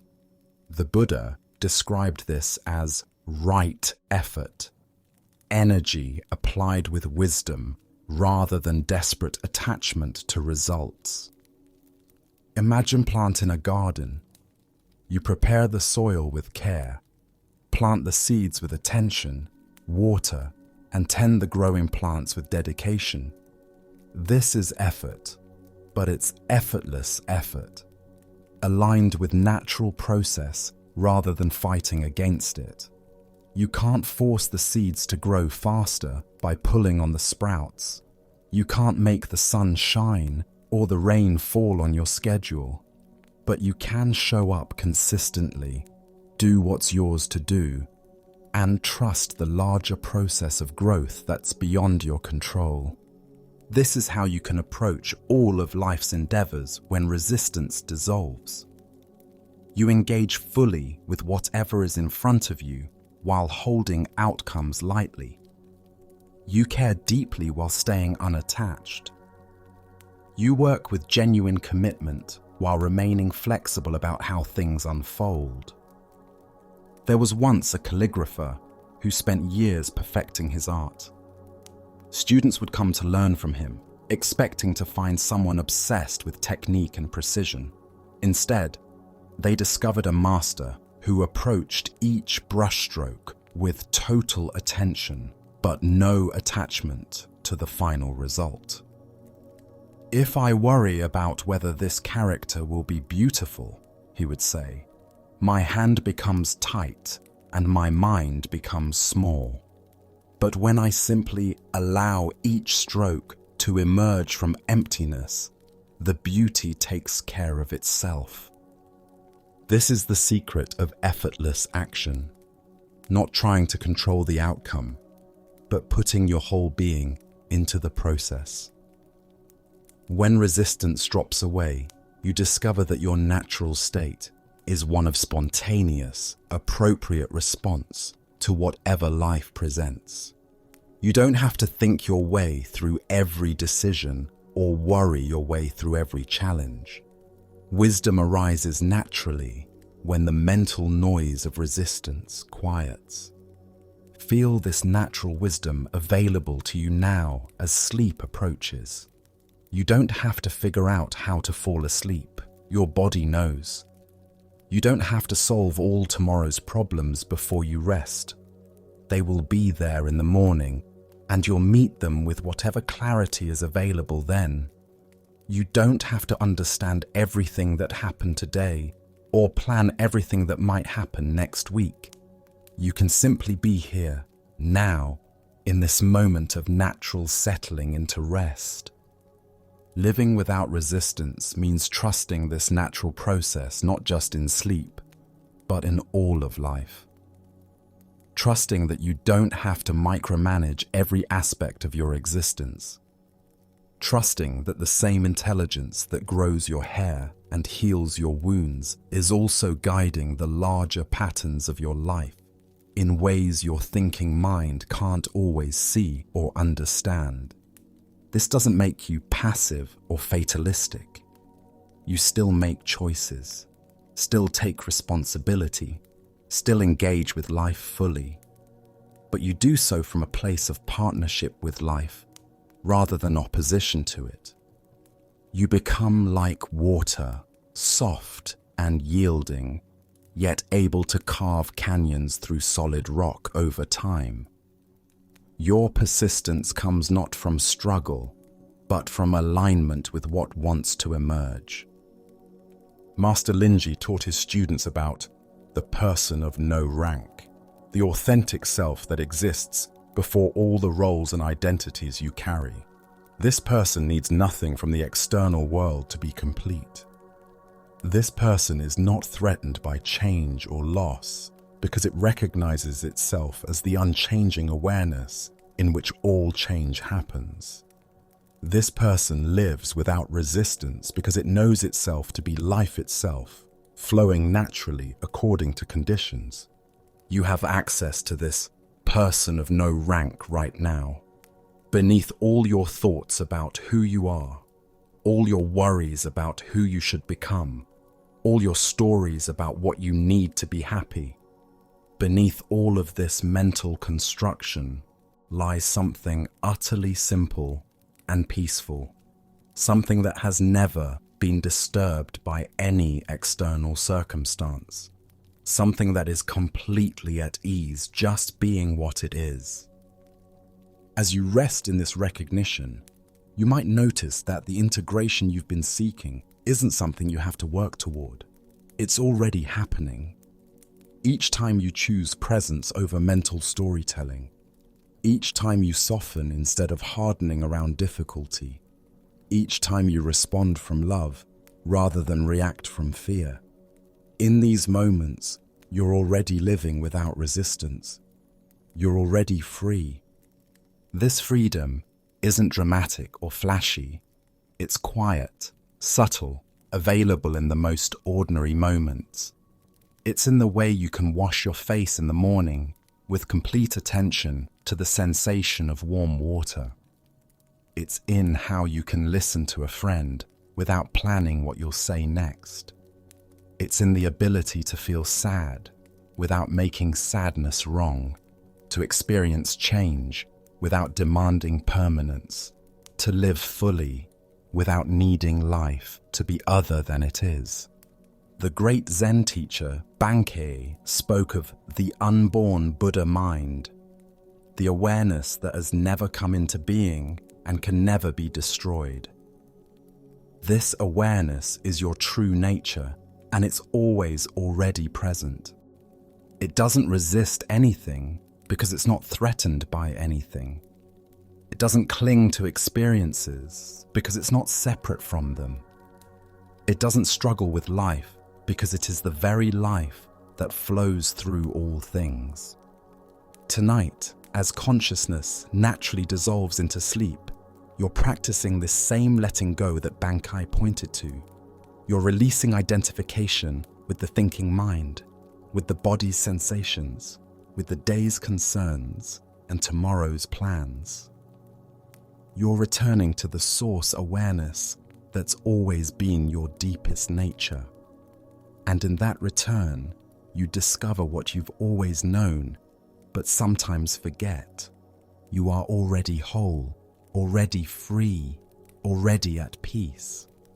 Not because you've achieved anything or conquered resistance, but because peace is what you are when all the struggling finally stops.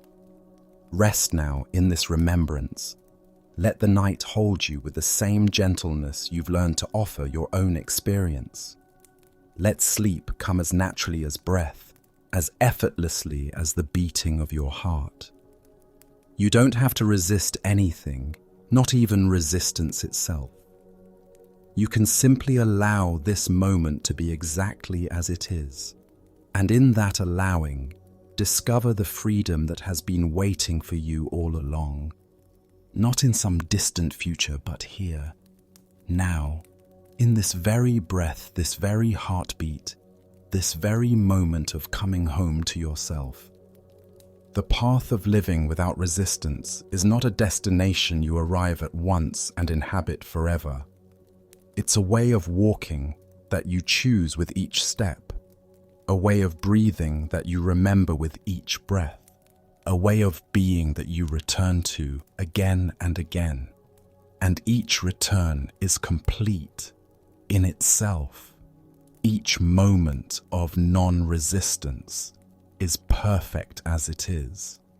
Each choice to soften rather than harden is already the enlightenment you seek.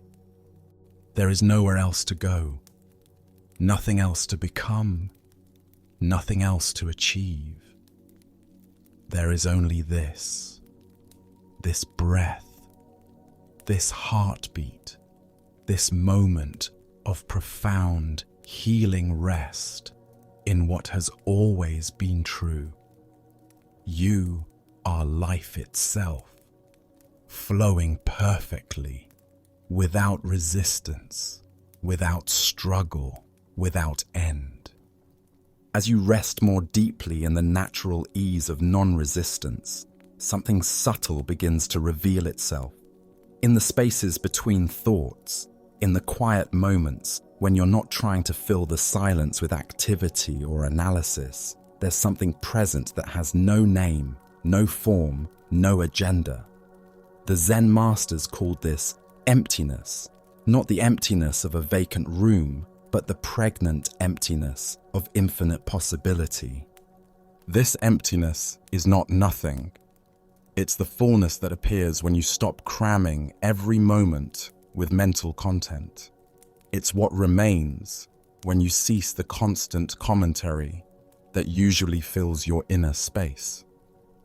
Right now, as you settle into rest, you can sense this spaciousness opening around your thoughts, like clouds parting to reveal the sky that was always there. Your awareness begins to recognize its own vast, empty nature. There was once a student who came to the great master Huang Po, seeking the deepest teaching of Buddhism. "Master," he said, "please give me the ultimate truth." Huang Po remained silent for a long time. The student waited, growing increasingly uncomfortable with the silence. Finally, he spoke again. "Master, I asked for your teaching. Why don't you answer?" Huang Po smiled gently and replied, "I have been teaching you this whole time, but you were too busy waiting for words to hear the silence speaking." This story points to something your thinking mind struggles to grasp. The deepest wisdom doesn't come packaged in concepts or explanations. It lives in the gaps between thoughts, in the space between breaths, in the stillness that exists right now as you rest. You don't have to understand emptiness intellectually. You can simply rest in it. Feel the space available to you now, between the words you're hearing and your response to them, between one breath and the next, between the last thought that passed through your mind and whatever thought might come next. In these gaps, live something more real than any mental content that could fill them. This is your natural state, not empty in the sense of lacking something, but empty of the resistance that usually crowds your inner landscape. The Buddha taught that all suffering comes from trying to fill this emptiness with temporary things. We stuff it with thoughts, emotions, plans, worries, memories, hopes. We pack every moment so full of mental activity that we lose touch with the peace that's already present underneath. But emptiness isn't asking to be filled, it's asking to be recognized for what it is. The space in which all experience can arise and pass away without disturbance. Master Joshu was famous for his teaching about mu, which means no or nothing. When asked if a dog has Buddha nature, he simply said mu. Students spent years meditating on this word, trying to understand what he meant. But the teaching wasn't in the meaning of the word. It was in the empty space the word pointed to. The place where all questions dissolve because there's no one left to ask them. You don't need to solve the riddle of mu. You can simply rest in the not knowing it represents. This not knowing is not ignorance. It's the wisdom that understands some truths can only be lived, not thought. The wisdom that recognizes peace as your natural state, rather than something to be achieved. As your body continues to settle, notice how emptiness naturally appears when you stop trying to manage your experience. Your thoughts begin to space out more. The mental chatter slows down. There are longer pauses between internal comments. This isn't a sign that something's wrong or that you're getting drowsy. This is your awareness returning to its natural rhythm. In Zen, they speak of one mind, the undivided awareness that exists before it splits itself into observer and observed, thinker and thought, resistor, and what's being resisted. This one mind is empty of all the divisions that usually fragment your experience.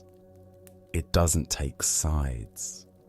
It doesn't have preferences. It simply allows everything to be exactly as it is. There's a story of two monks arguing about a flag waving in the wind. One said, "The flag is moving." The other replied, "No, the wind is moving." Their teacher overheard the argument and said quietly, "Neither the flag nor the wind is moving.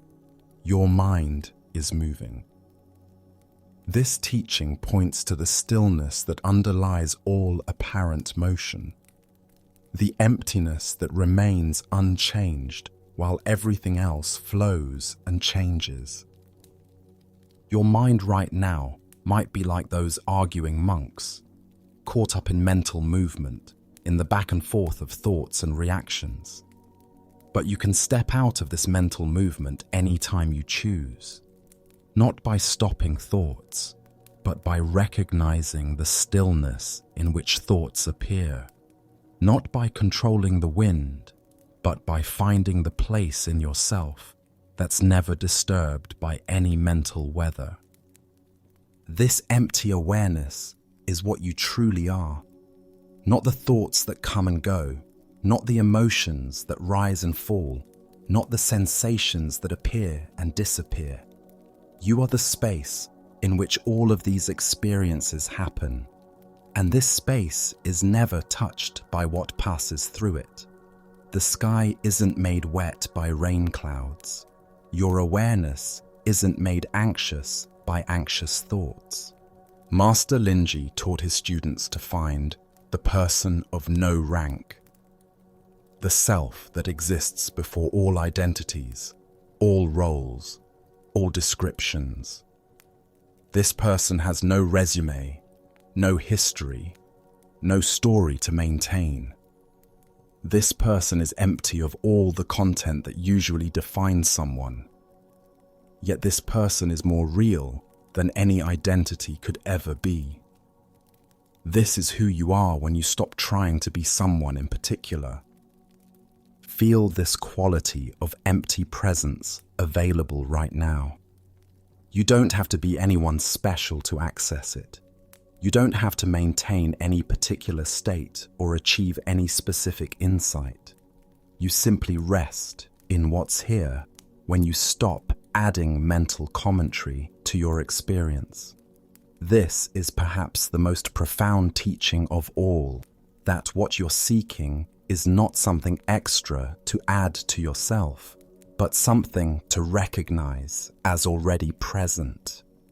Emptiness also reveals why resistance is so futile.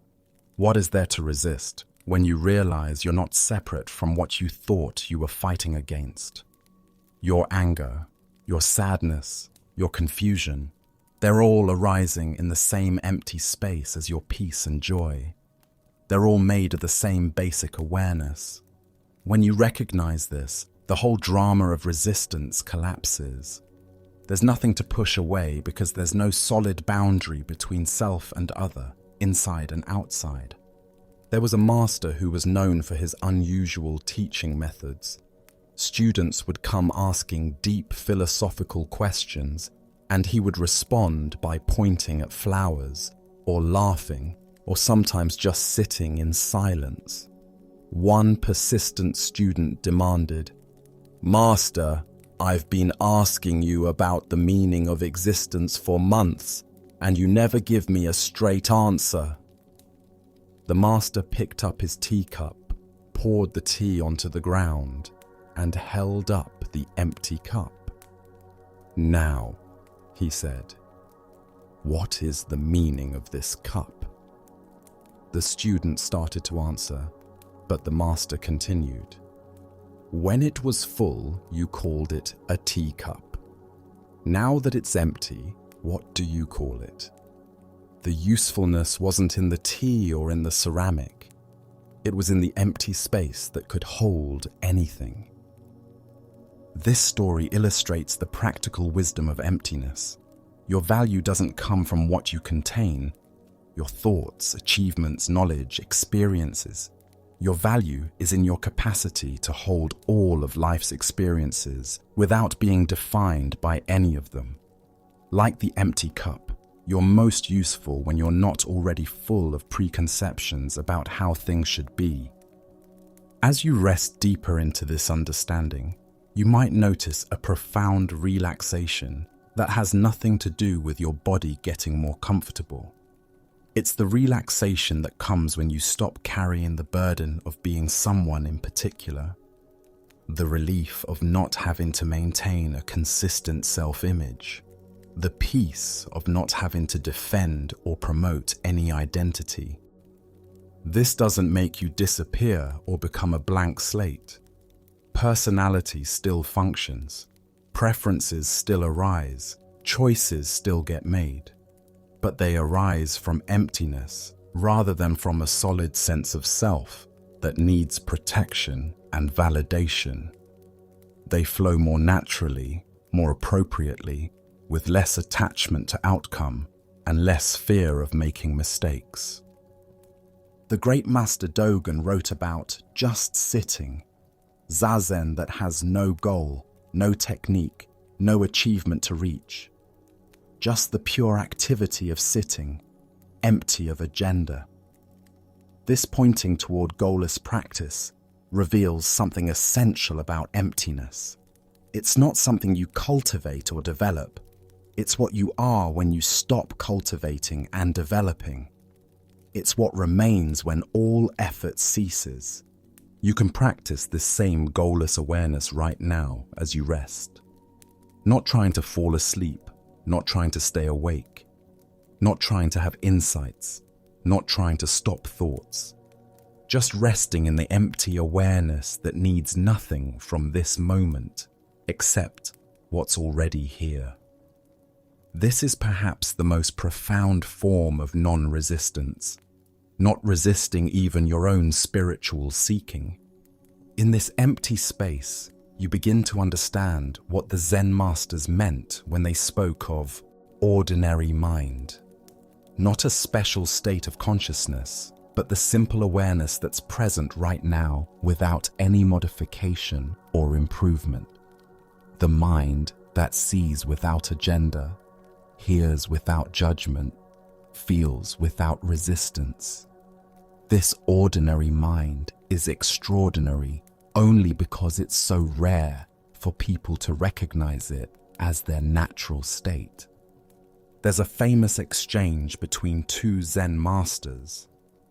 The first asked, "What is Buddha?"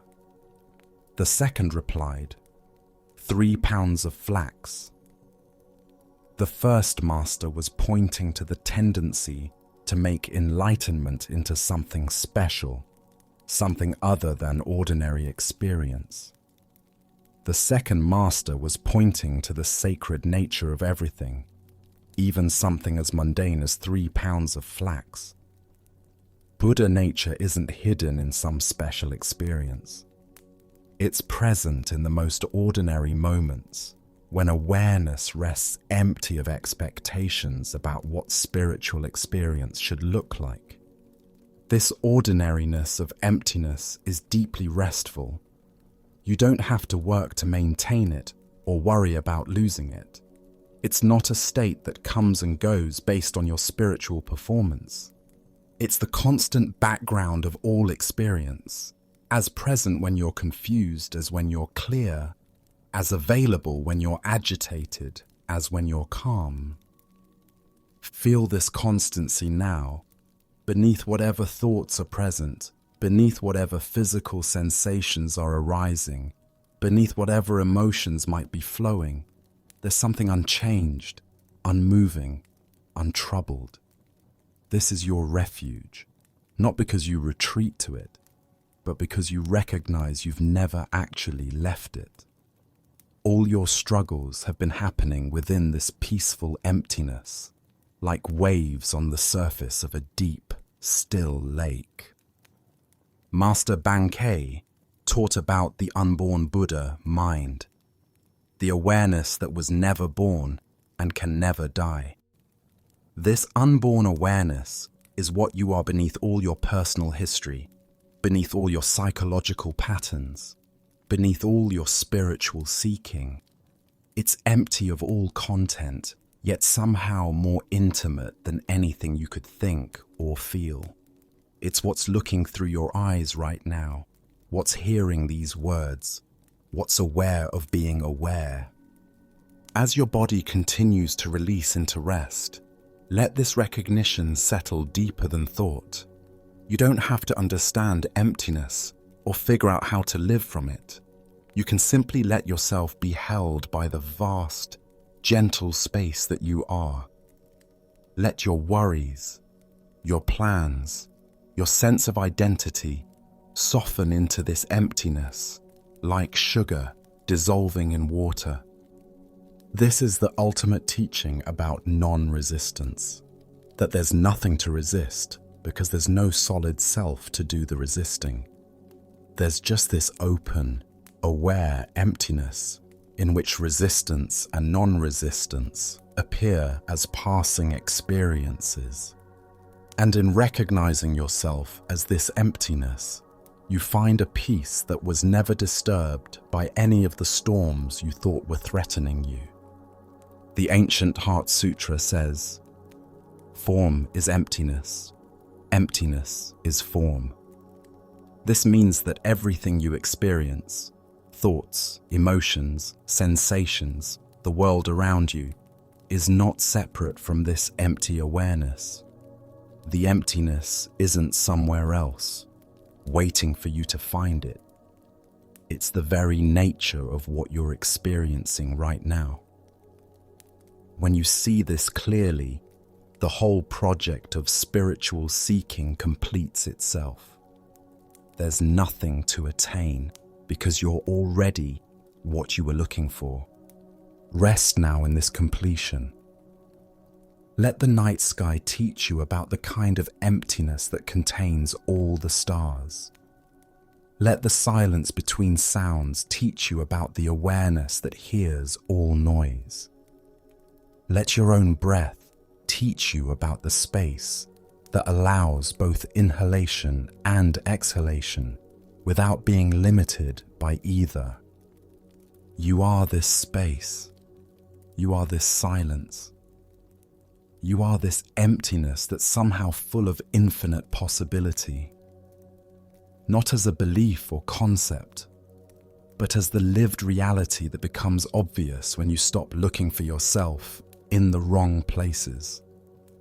Stop looking for yourself in thoughts and find yourself in the awareness of thoughts. Stop looking for yourself in experiences and find yourself in the experiencing itself. In this recognition, resistance becomes impossible because there's nothing separate from the flow to resist it. There's just flowing, happening by itself, in perfect harmony with the emptiness from which it arises and to which it returns. And you don't observe this flow from outside. You are the flowing, you are the emptiness, you are the perfect, effortless dance of existence knowing itself. This is the deepest teaching sleep offers every night. The invitation to dissolve back into the source awareness from which all experiences emerge. Tonight, as consciousness naturally fades into rest, you're not losing anything real. You're returning to the emptiness that you are, the peace that was never disturbed, the wholeness that was never broken. And in that return, you remember what the masters have always known, that seeking ends not when you find something, but when you realize you were never lost. In the deepest recognition of emptiness, in the profound understanding that you are the space in which all experience arises, something even more intimate reveals itself. Beneath the emptiness, within the silence, at the heart of all seeking and finding, there is pure stillness. Not the stillness of something stopped, but the stillness that was never moving. Not the silence of sounds ended, but the silence from which all sound emerges and to which it returns.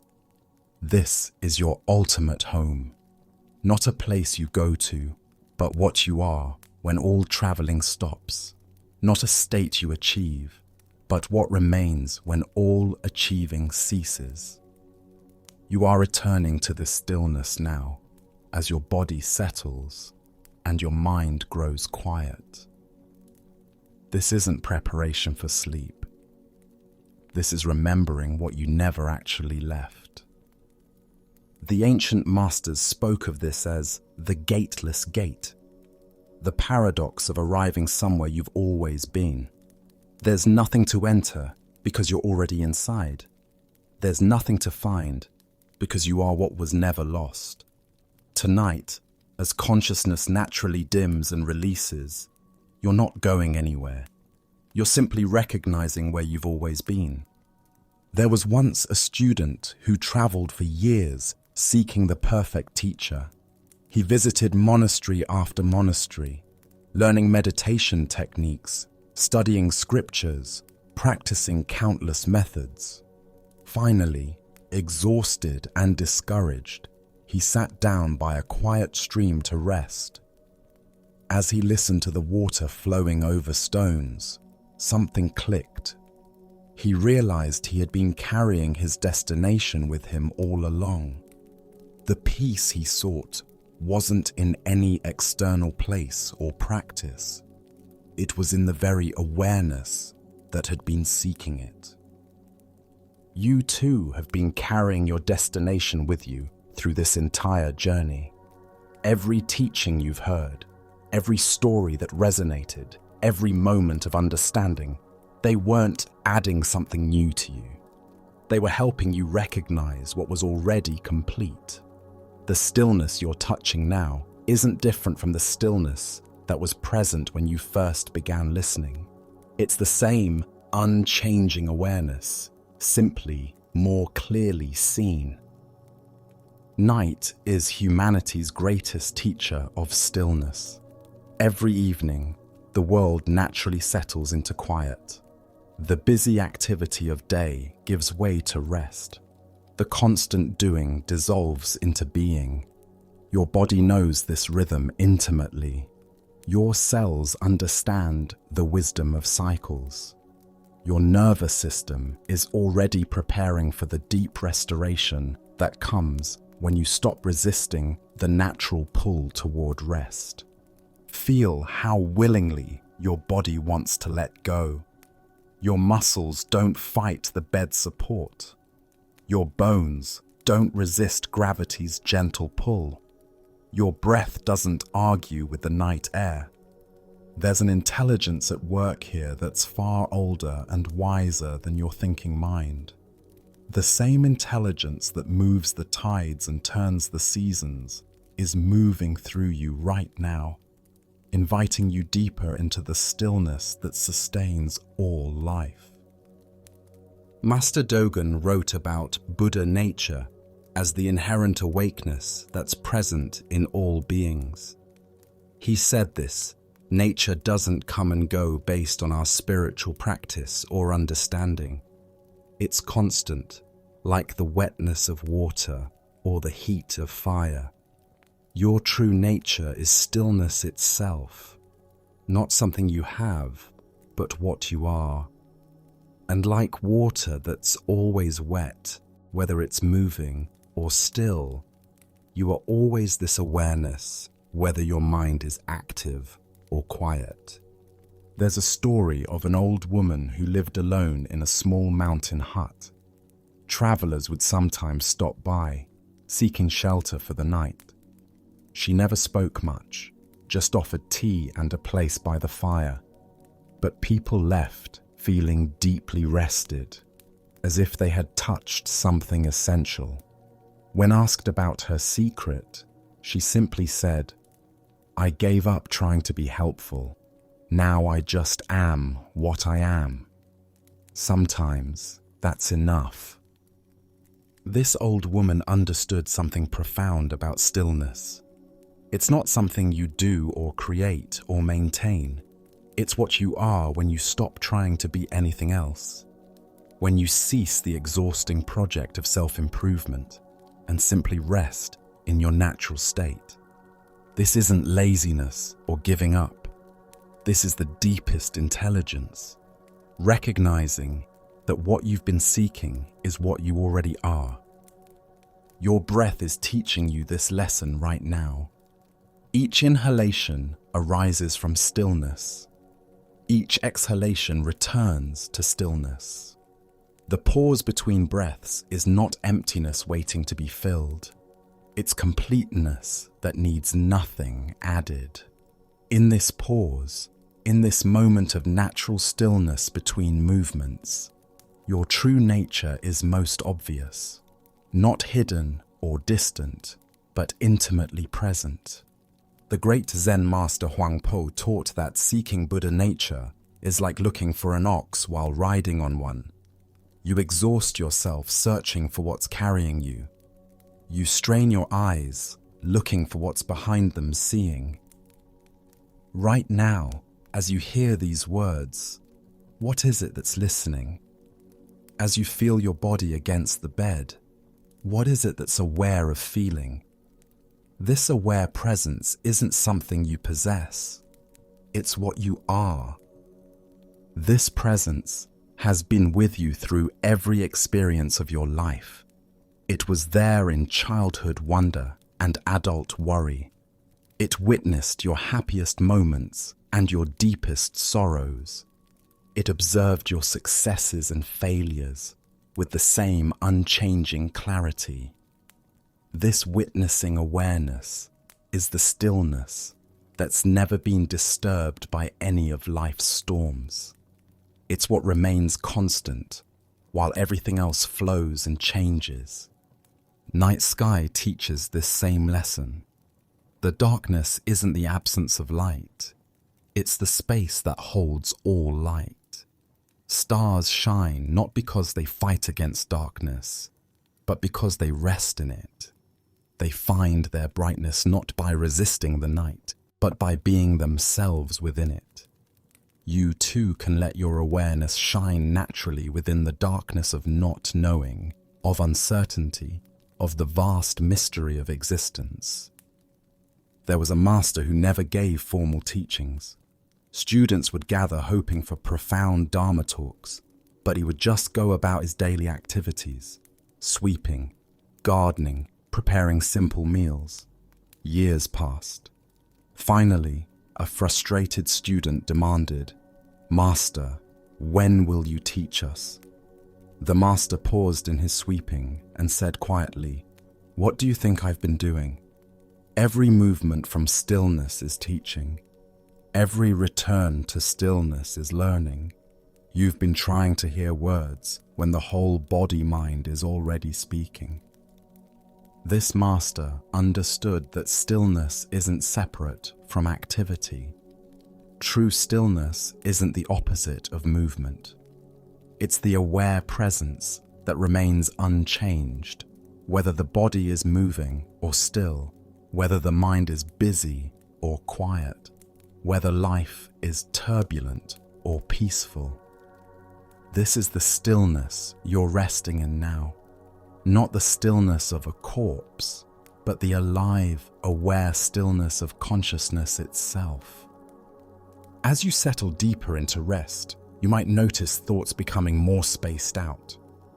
The mental commentary that usually narrates your experience grows quieter. The urgent sense of needing to figure things out fades. This isn't unconsciousness approaching. This is consciousness relaxing into its natural state. Like a river widening as it nears the ocean, your awareness is expanding as it remembers its source. In Zen, there's a teaching about shikantaza, just sitting. Not sitting in order to achieve something, but sitting as the expression of what you already are. Your lying here now can be the same pure activity, not lying down in order to fall asleep, but resting as the natural expression of your true nature. Sleep will come or it won't, but the resting in aware stillness is already complete. This completeness is what the Buddha meant by nirvana. Not a place you go after death, but the peace that's available right here when resistance ends. When you stop trying to be different from what you are. When you cease the constant effort to improve or fix or control your experience. Nirvana is discovered to be your ordinary state when extraordinary effort finally stops. There's a beautiful story about a dying Zen master. His disciples gathered around, expecting final profound teachings. Instead, he simply said, "I've been dying my whole life, one breath at a time. This is just the last breath. No different from any other, except now there's no next breath to wait for." Then he smiled peacefully and was gone. His teaching was complete stillness, meeting even death without resistance, without making it special or terrible, just the natural completion of what had always been happening.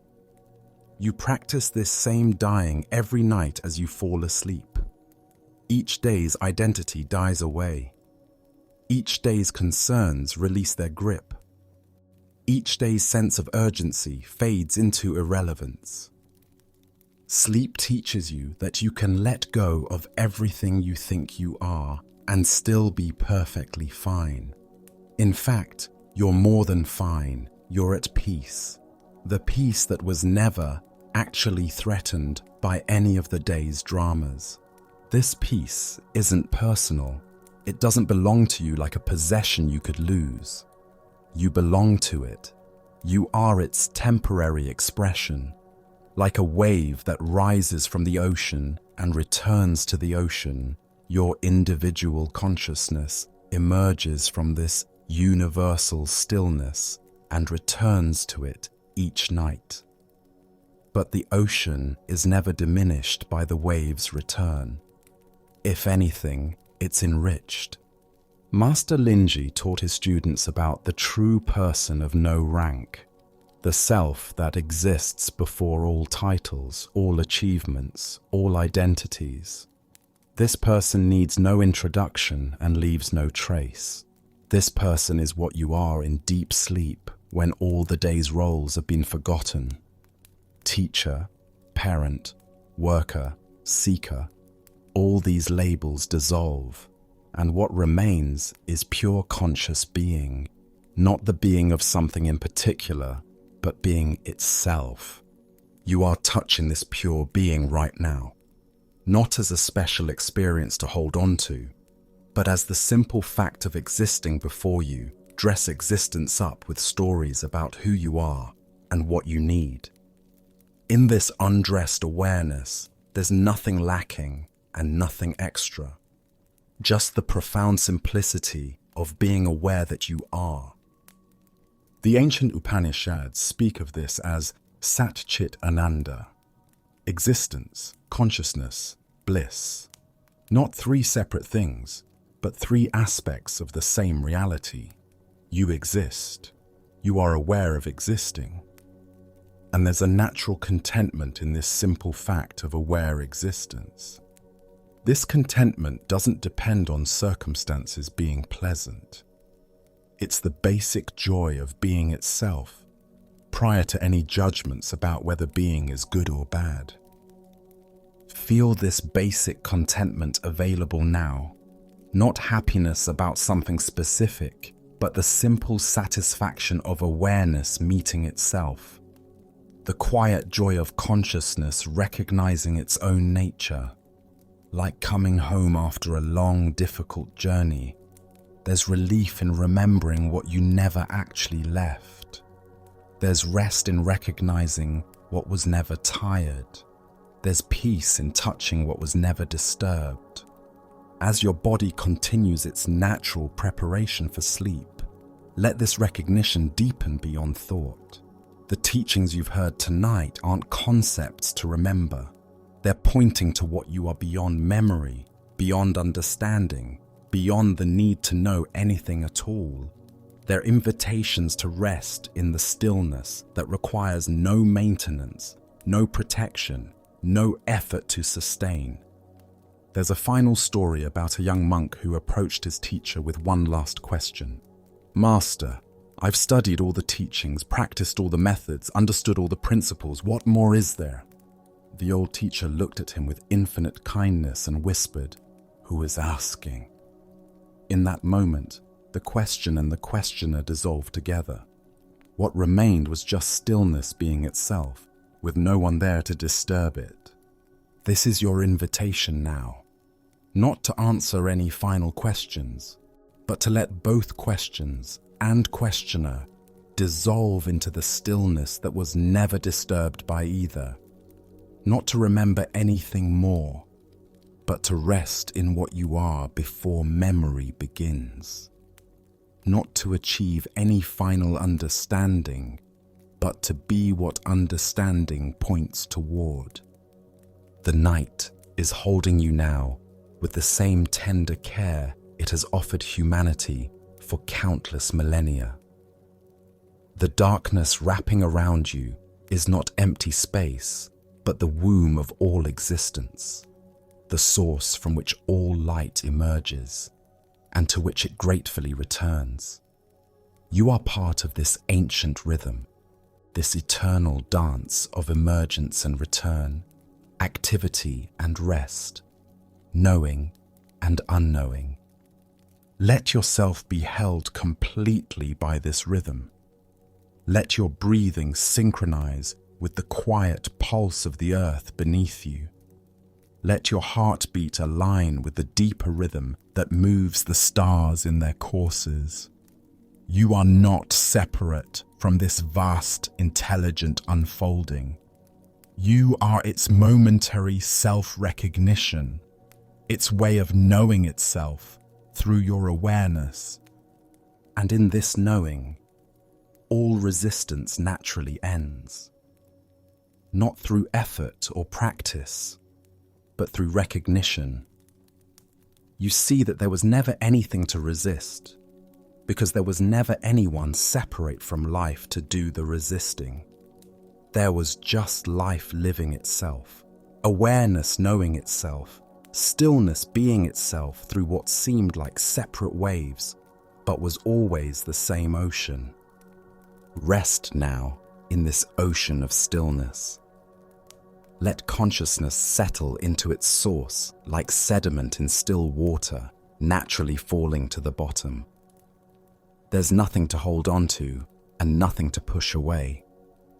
No self to maintain and no experience to escape. Just this vast, gentle awareness in which all of life's dreams arise and pass away like ripples on an infinite lake.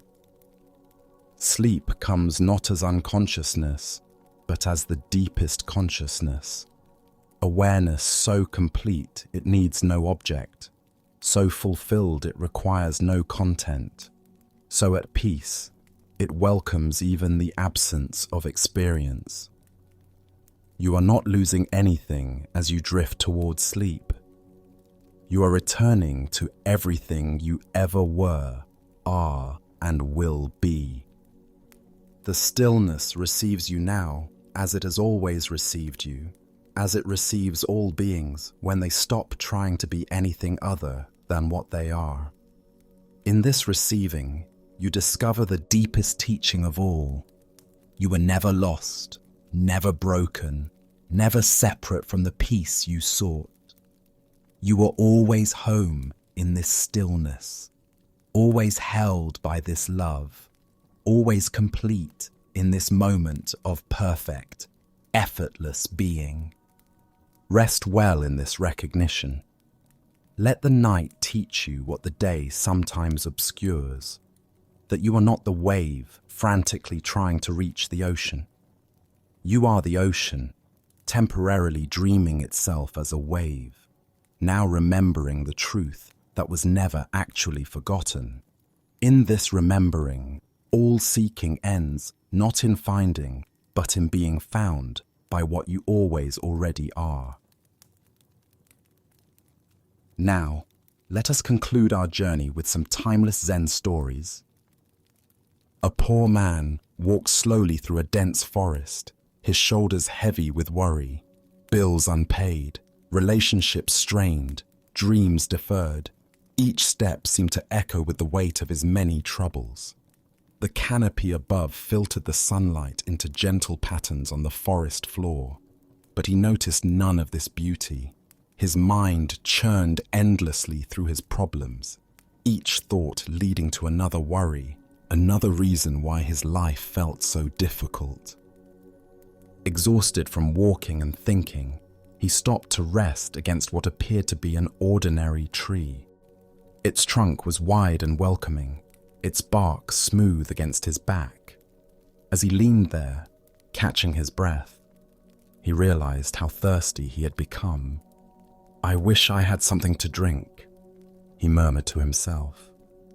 Instantly, as if materializing from thin air, a cup of cool, clear water appeared in his hand. He stared at it in disbelief, turning the cup this way and that, examining it for some trick or illusion. The water looked pure, inviting. Tentatively, he brought it to his lips and drank. It was the most refreshing water he had ever tasted, cool and sweet, exactly what his parched throat needed. "That was strange," he said aloud, but his stomach chose that moment to growl with hunger. Almost without thinking, he wished for food. A simple but nourishing meal appeared before him on a wooden plate. Fresh bread, ripe fruit, and vegetables that looked as if they had just been harvested. The aroma made his mouth water. He ate slowly, marveling at each bite. "My wishes are being granted," he whispered in amazement. The realization sent a thrill through his entire body. "Well then," he said with growing excitement, "I wish for a beautiful home of my own." Before his eyes, in the meadow just beyond the tree, a magnificent house materialized. It was everything he had ever dreamed of. Spacious rooms filled with light, comfortable furnishings, gardens blooming with flowers. His heart raced with joy as he stood and approached his new home. "If I have such a house," he reasoned, "I'll need help to maintain it." He wished for servants, and immediately several kind-faced people appeared, bowing respectfully and asking how they might serve him. The man laughed with delight, hardly believing his incredible fortune. And what good is a beautiful home without someone special to share it with? He wondered aloud. He wished for a beautiful, loving, intelligent woman to be his companion. A radiant woman appeared beside him, her eyes warm with affection, her smile gentle and knowing. But as she took his hand, something shifted in the man's mind. The rational voice that had whispered doubts throughout his life suddenly grew louder. "Wait a minute," he said, stepping back from the woman. This is ridiculous. I'm not this lucky. Things like this don't happen to people like me. This can't be real. As the words left his mouth, everything began to fade.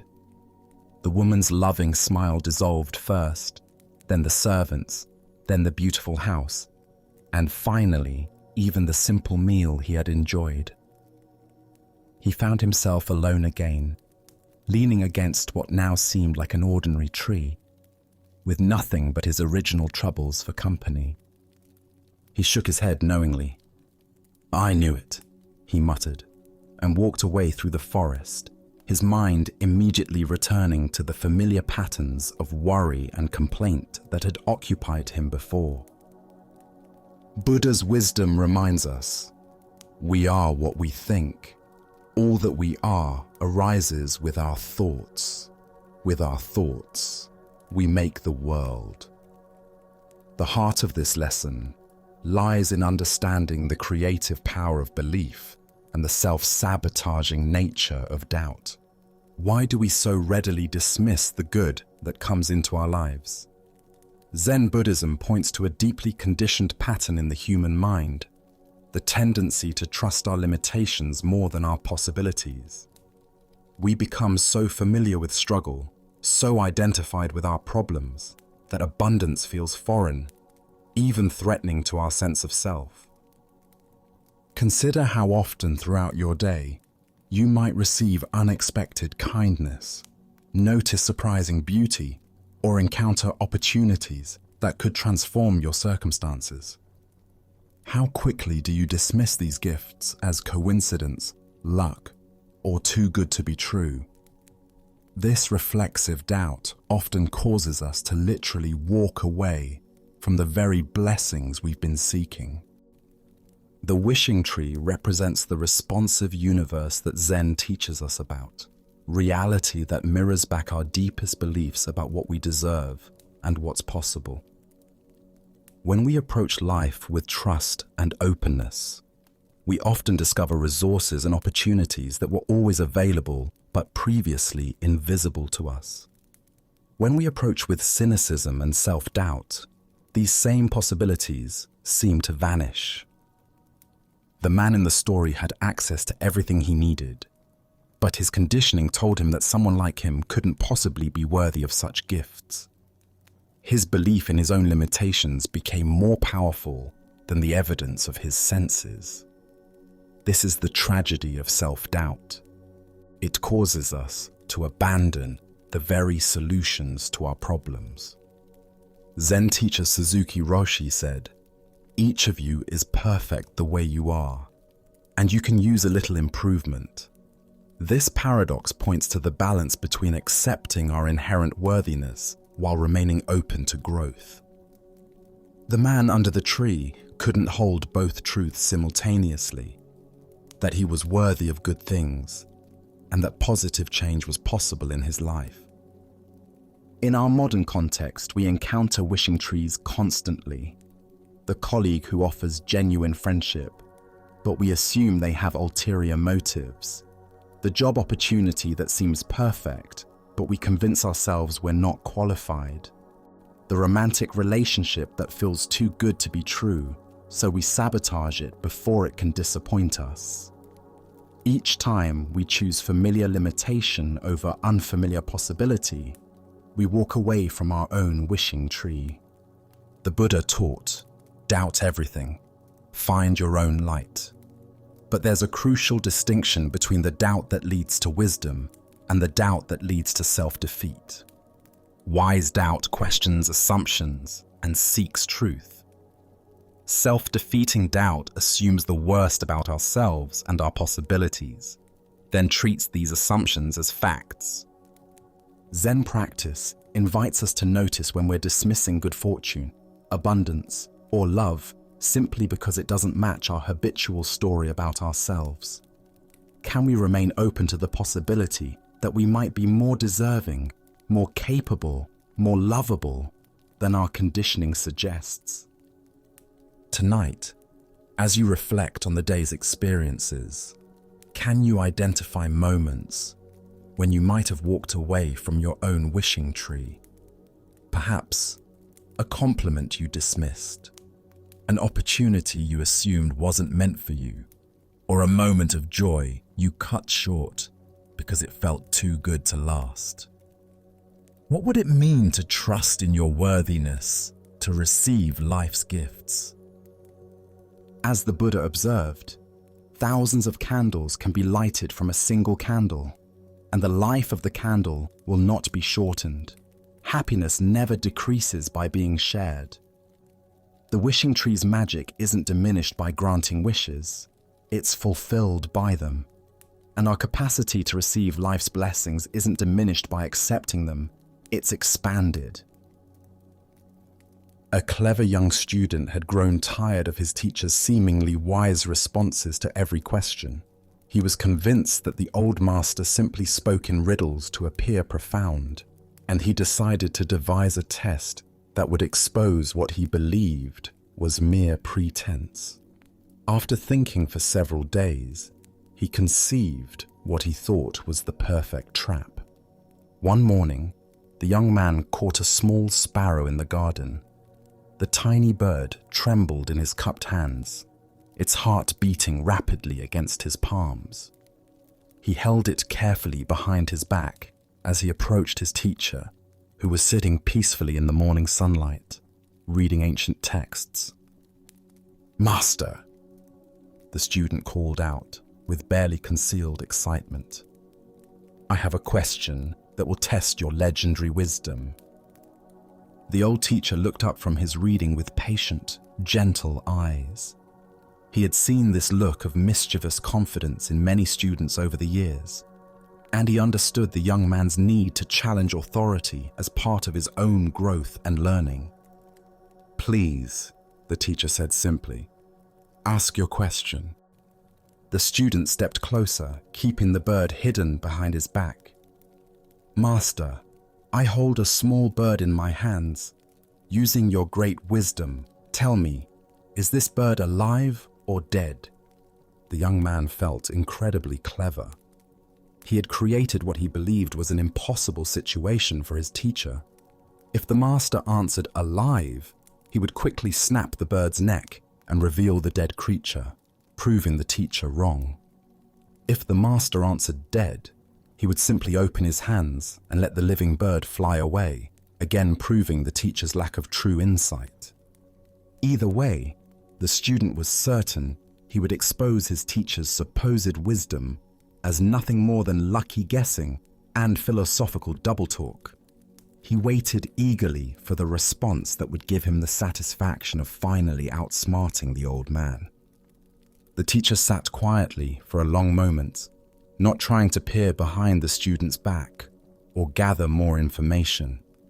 His eyes seemed to look not at the student, but through him, as if perceiving something far deeper than the simple trick being attempted. Finally, with a gentle smile that held both compassion and understanding, the master spoke. "The answer, my young friend, is in your hands." The student stood frozen, his mouth hanging open slightly. In 3 simple words, his elaborate trap had been completely dismantled. The teacher hadn't fallen for either option of the false dilemma. Instead, he had pointed to something far more profound: the fundamental truth that the student himself held the power to determine the outcome. The young man looked down at his hands, still cupped behind his back, feeling the tiny bird's rapid heartbeat against his palms. He realized with startling clarity that the master was right. The bird's fate had never depended on the teacher's answer or supposed wisdom. It had always been entirely in the student's control. More than that, he began to understand that this was true about far more than just this moment. The power to choose life or death, creation or destruction, compassion or cruelty, all of it was always in his hands, in every situation, every day. Slowly, the young man brought his hands forward and opened them. The small bird sat still for just a moment, as if gathering itself, then spread its wings and flew into the blue sky, disappearing among the trees. Buddha's wisdom teaches us, we are what we think. All that we are arises with our thoughts. With our thoughts, we make the world. This ancient wisdom illuminates the profound responsibility that comes with conscious choice and the recognition that we are always the architects of our own experience. Why do we so often look outside ourselves for answers that can only be found within? Zen Buddhism points to our tendency to seek authority figures who will tell us what to do, what to think, what to choose. But the deepest teaching is that true wisdom cannot be given from one person to another. It can only be discovered through our own conscious engagement with life. The student's question seemed to be about the teacher's insight, but it was actually about his own power. He was so focused on proving the master wrong that he almost missed the profound truth being offered, that every moment presents us with choices that shape not only our immediate circumstances, but our character and destiny. Consider your own daily decisions, both large and small. How often do you wait for someone else to tell you what the right choice is? How frequently do you seek permission, approval, or guidance for decisions that ultimately rest entirely in your own hands? The young man's bird represents all the power we hold, but sometimes fail to recognize. In our relationships, careers, and spiritual development, we constantly face moments where we hold something precious in our hands: the well-being of others, our own integrity, opportunities for growth or destruction. The outcome depends not on external circumstances or other people's wisdom, but on what we choose to do with the power we possess. The Master's response reveals something crucial about authentic teaching. True teachers don't give answers. They point us back to our own capacity for wisdom. They help us recognize the choices we're already making and the power we already possess, rather than encouraging dependence on their authority. Zen teacher Charlotte Joko Beck said, "We are always in choice, even when we think we're not." The bird in the student's hands represents all the moments when we convince ourselves we have no options, no power, no responsibility. But consciousness always involves choice, and choice always involves responsibility. Look deeply at a current challenge in your life. Where are you waiting for someone else to provide answers, solutions, or direction? What would change if you fully recognize that the power to shape the outcome is already in your hands? This doesn't mean you have control over all external circumstances, but you always have choice about how you respond. The Buddha taught, the mind is everything. What you think, you become. Every thought, every intention, every action is like the student's choice with the bird, an opportunity to create life or death, beauty or suffering, wisdom or ignorance. The answer is always in our hands. Tonight, as you consider the various situations in your life where you seek guidance or feel powerless, can you sense the truth the Master was pointing to? Can you feel the weight of the choices you carry every day, not as a burden, but as the fundamental dignity of conscious existence? As the Buddha observed, no one saves us but ourselves. No one can and no one may. We ourselves must walk the path. The bird flies free, not because of the teacher's wisdom, but because of the student's choice. In recognizing our own power to choose life over death, compassion over cruelty, truth over deception, we discover that the answer to every important question has always been in our hands. A wealthy merchant had built a vast fortune through years of shrewd business dealings and careful investments. His family owned multiple properties, controlled trade routes, and wielded considerable influence throughout the region. As he aged, the merchant became increasingly concerned about ensuring his family's continued prosperity long after his death. Having heard of a renowned Zen master whose wisdom was said to transcend ordinary understanding, the merchant decided to commission something special. He approached the master with a request that seemed both generous and practical. "Master," he said, bowing respectfully while displaying his finest robes and jewelry, "I would like to commission you to write something profound that will encourage the prosperity of my family for generations to come, something that my descendants can treasure and draw inspiration from long after I am gone. Money is no object. I simply want the most powerful blessing you can provide." The master listened quietly to this request, observing the merchant's obvious wealth and the sincere concern he felt for his family's future. After a moment of contemplation, he nodded his agreement and asked for a large piece of the finest paper. The merchant watched eagerly as the master prepared his brush and ink with ceremonial care. He expected elaborate calligraphy, perhaps ancient wisdom about accumulating wealth, or powerful mantras that would ensure his family's continued success in business and life. The master's reputation suggested that whatever he wrote would be both beautiful and profound. With simple, elegant strokes, the master wrote just 7 words. "Father dies, son dies, grandson dies." When the merchant read what had been written, his face flushed red with anger and disbelief. This was not at all what he had expected or requested. "Master!" he exclaimed, his voice rising with indignation. "I asked you to write something that would bring happiness and prosperity to my family for generations. Instead, you give me this depressing message about death. Why do you give me something so depressing like this?" The master looked at him with calm, compassionate eyes and began to explain the deeper meaning behind what might appear to be a morbid prediction. "Consider carefully what I have written," the master said gently. "If your son should die before you, this would bring unbearable grief to your family.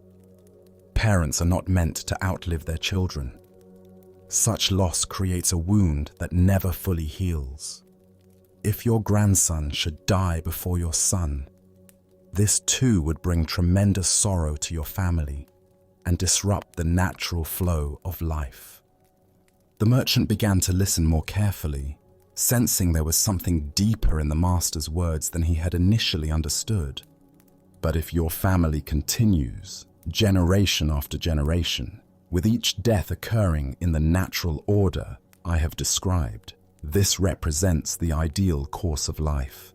This is the pattern that brings the least suffering and the greatest harmony. This natural succession, where each generation has time to live fully before passing responsibility to the next, is true happiness and genuine prosperity. As the Buddha taught, of all things, impermanence is the most sacred. This ancient wisdom illuminates why accepting the natural order of life and death creates more genuine peace than any accumulation of material wealth ever could. Why do we resist the fundamental reality that all things, including our own lives and those of our loved ones, are temporary? Zen Buddhism reveals that much of our suffering comes from fighting against impermanence rather than finding peace within its natural rhythms. The merchant's initial understanding of prosperity was limited to material accumulation, wealth, property, and influence that could be passed down through generations. But the master pointed to a deeper form of prosperity, the blessing of a family that experiences life and death in harmony with natural order rather than in tragic disruption of it. Consider how different our relationship to mortality becomes when we see death not as failure or tragedy, but as the natural conclusion of a life fully lived. The Master's blessing wasn't morbid. It was recognition that the greatest gift we can wish for our families is that each generation has the opportunity to live completely before making way for the next. This teaching also reveals the limitation of trying to control the future through accumulation of resources.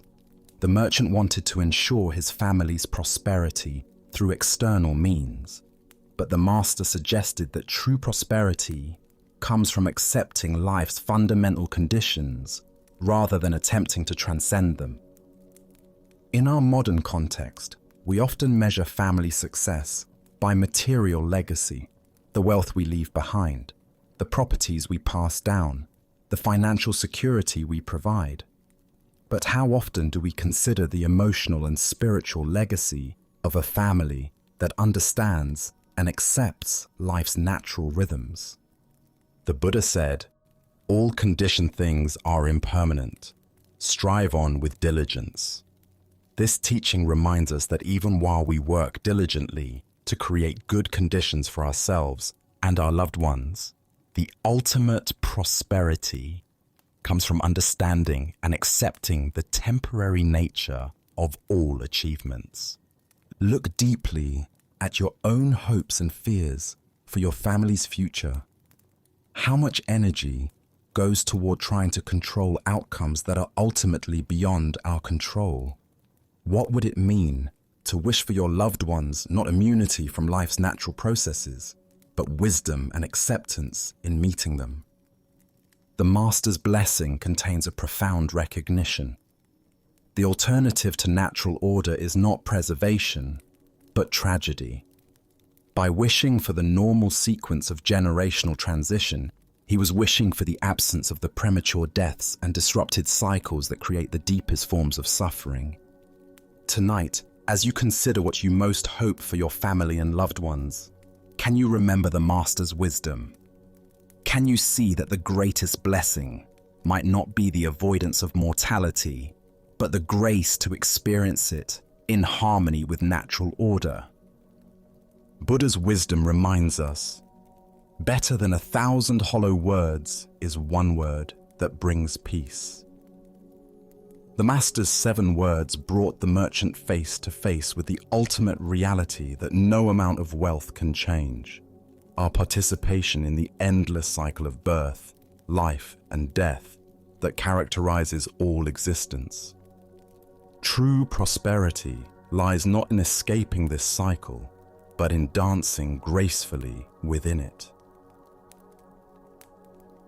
In the bustling capital city, where merchants haggled in crowded marketplaces and scholars debated in tea houses, the renowned Zen master Bankei had completed another period of teaching at one of the great temples. Known throughout the region for his profound insight and ability to point students directly toward their Buddha nature, Bankei maintained a simple practice of traveling between temples, offering instruction wherever sincere students gathered. As the master prepared to depart for his next destination, carefully folding his few possessions into a traveling bundle, a well-dressed gentleman approached him with urgent politeness. The man's fine silk robes and careful manner suggested someone accustomed to moving in aristocratic circles, likely a retainer or aide to one of the noble families that supported the temple. "Venerable master," the gentleman said, bowing deeply, "I come with a request from the Baron, a man of great learning and sincere interest in your teachings. He has heard of your wisdom and wishes desperately to meet with you personally, but urgent matters have detained him today. Would you consider postponing your departure by 1 day so that he might have the honor of studying with you tomorrow?" Bankei, despite his eagerness to reach the next temple where students awaited him, recognized the genuine need in the request. The path of a teacher required flexibility and compassion, even when inconvenient. "Of course," he replied simply. "I shall remain one more day." The master unpacked his bundle and settled back into the temple quarters, spending the evening in quiet meditation and preparation for what he anticipated would be a meaningful encounter with a sincere seeker. He had met many nobles over the years who approached Zen with genuine humility despite their worldly status, and he looked forward to offering whatever guidance might be helpful. The next morning arrived with clear skies and the sound of temple bells calling the community to meditation. Bankei waited in his designated meeting room as the appointed time approached. But instead of the Baron himself, the same well-dressed gentleman appeared again, this time with obvious embarrassment written across his features. "Master," the man began, his voice heavy with apology, "I bring regrettable news. The Baron was called away on urgent business that could not be delayed, matters of state that demanded his immediate attention. However, he has not forgotten his desire for your teaching. He has asked me to serve as his representative, to receive your instruction on his behalf, and carry your wisdom back to him faithfully." The gentleman paused, clearly hoping this arrangement would prove acceptable. "The Baron's specific question concerns the nature of mind itself. He wishes to understand, what is the true nature of consciousness, and how can one realize it directly? If you would share your teaching on this matter, I promise to convey every word exactly as you speak it." Bankei listened to this request with gentle attention, his expression remaining calm and compassionate.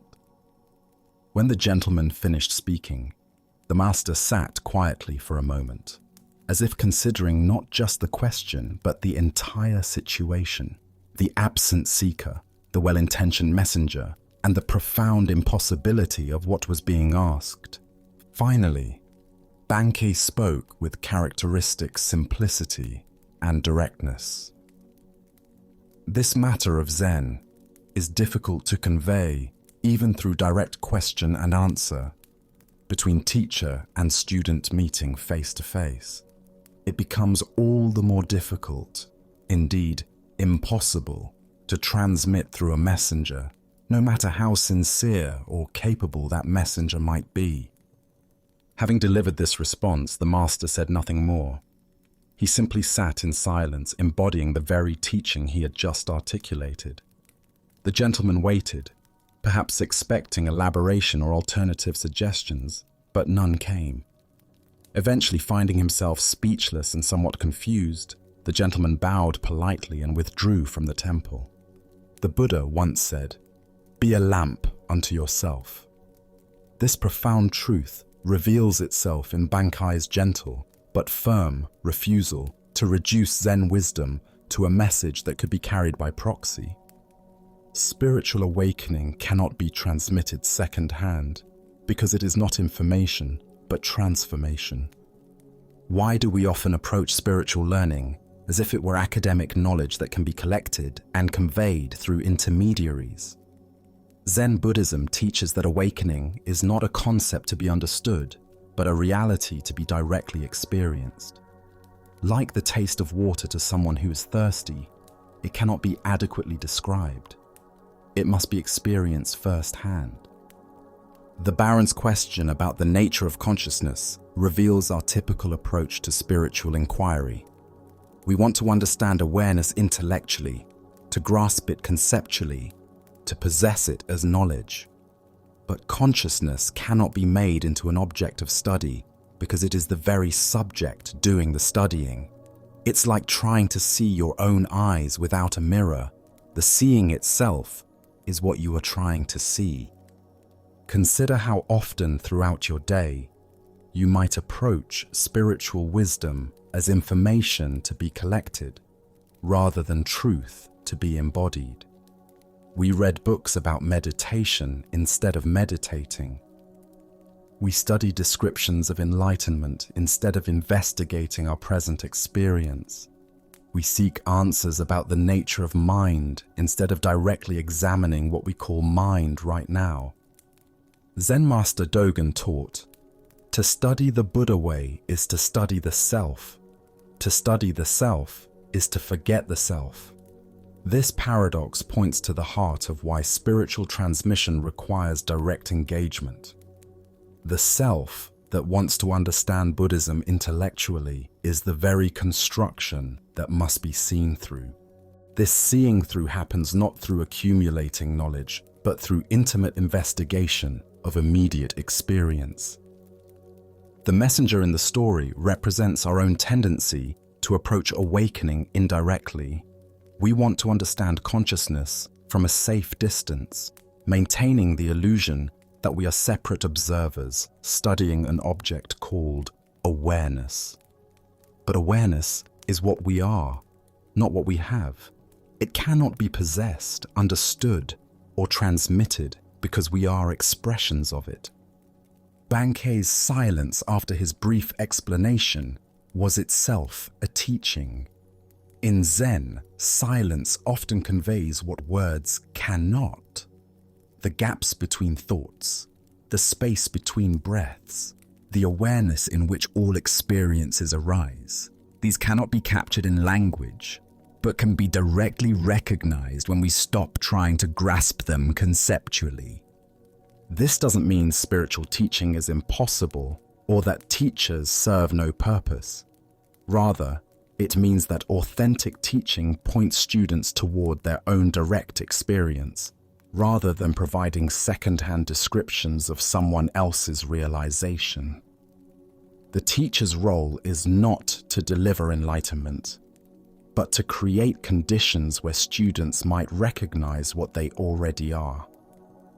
Tonight, as you experience the simple fact of being conscious, aware of these words, aware of your body, aware of the space in which thoughts and sensations appear, can you investigate this awareness directly rather than through concepts? Can you be present to your experience rather than trying to understand it through someone else's descriptions? As the Buddha taught, work out your own salvation with diligence. The path to freedom cannot be walked by proxy. It requires your own feet, your own breath, your own willingness to look directly at what you have always been but perhaps never clearly seen. Tonight, as we draw this gentle exploration to a close, can you feel how the ease you've discovered isn't something you had to create or earn, but something that was always here, waiting beneath the surface of your busy thoughts? Can you sense that the calm you've touched tonight doesn't live only in these teachings, but rests quietly in your own awareness, ready to welcome you home whenever you remember to look? The Buddha taught us that you only lose what you cling to. Taking this wisdom to heart, remember that the peace and freedom you seek don't come from getting life to behave the way you want, but from loosening your grip on how you think things should be. They flow naturally when you stop demanding that this moment be different from what it is. Throughout our time together, each teaching has pointed to the same simple truth. That struggle comes not from life's challenges, but from fighting against them. That freedom isn't found by controlling your experience, but by changing how you relate to it. And that true rest emerges when you finally stop trying so hard to fix everything. As you prepare to rest, notice that these ancient insights haven't shown you some far-off destination, but have revealed what's possible right here in this very moment. In the stillness that follows, feel how your breath moves more easily now, how your body settles more naturally, how your heart rests without needing to defend or demand anything. These teachings remind us that wisdom isn't hidden in complicated practices or lofty ideas. It lives in the simple recognition that you don't have to be at war with your own experience. Tonight, you've tasted that recognition, the relief that comes when fighting finally stops and flowing begins. As you return to your daily life, carry with you not just the stories we've shared, but the quiet knowing they've awakened, that peace is always possible, that resistance is always optional, and that rest is always available when you stop pushing it away. May this understanding stay close, offering comfort in difficult times and deepening the joy you find in simple moments. Sleep well, and thank you for joining us on this journey at Sleepy Monk.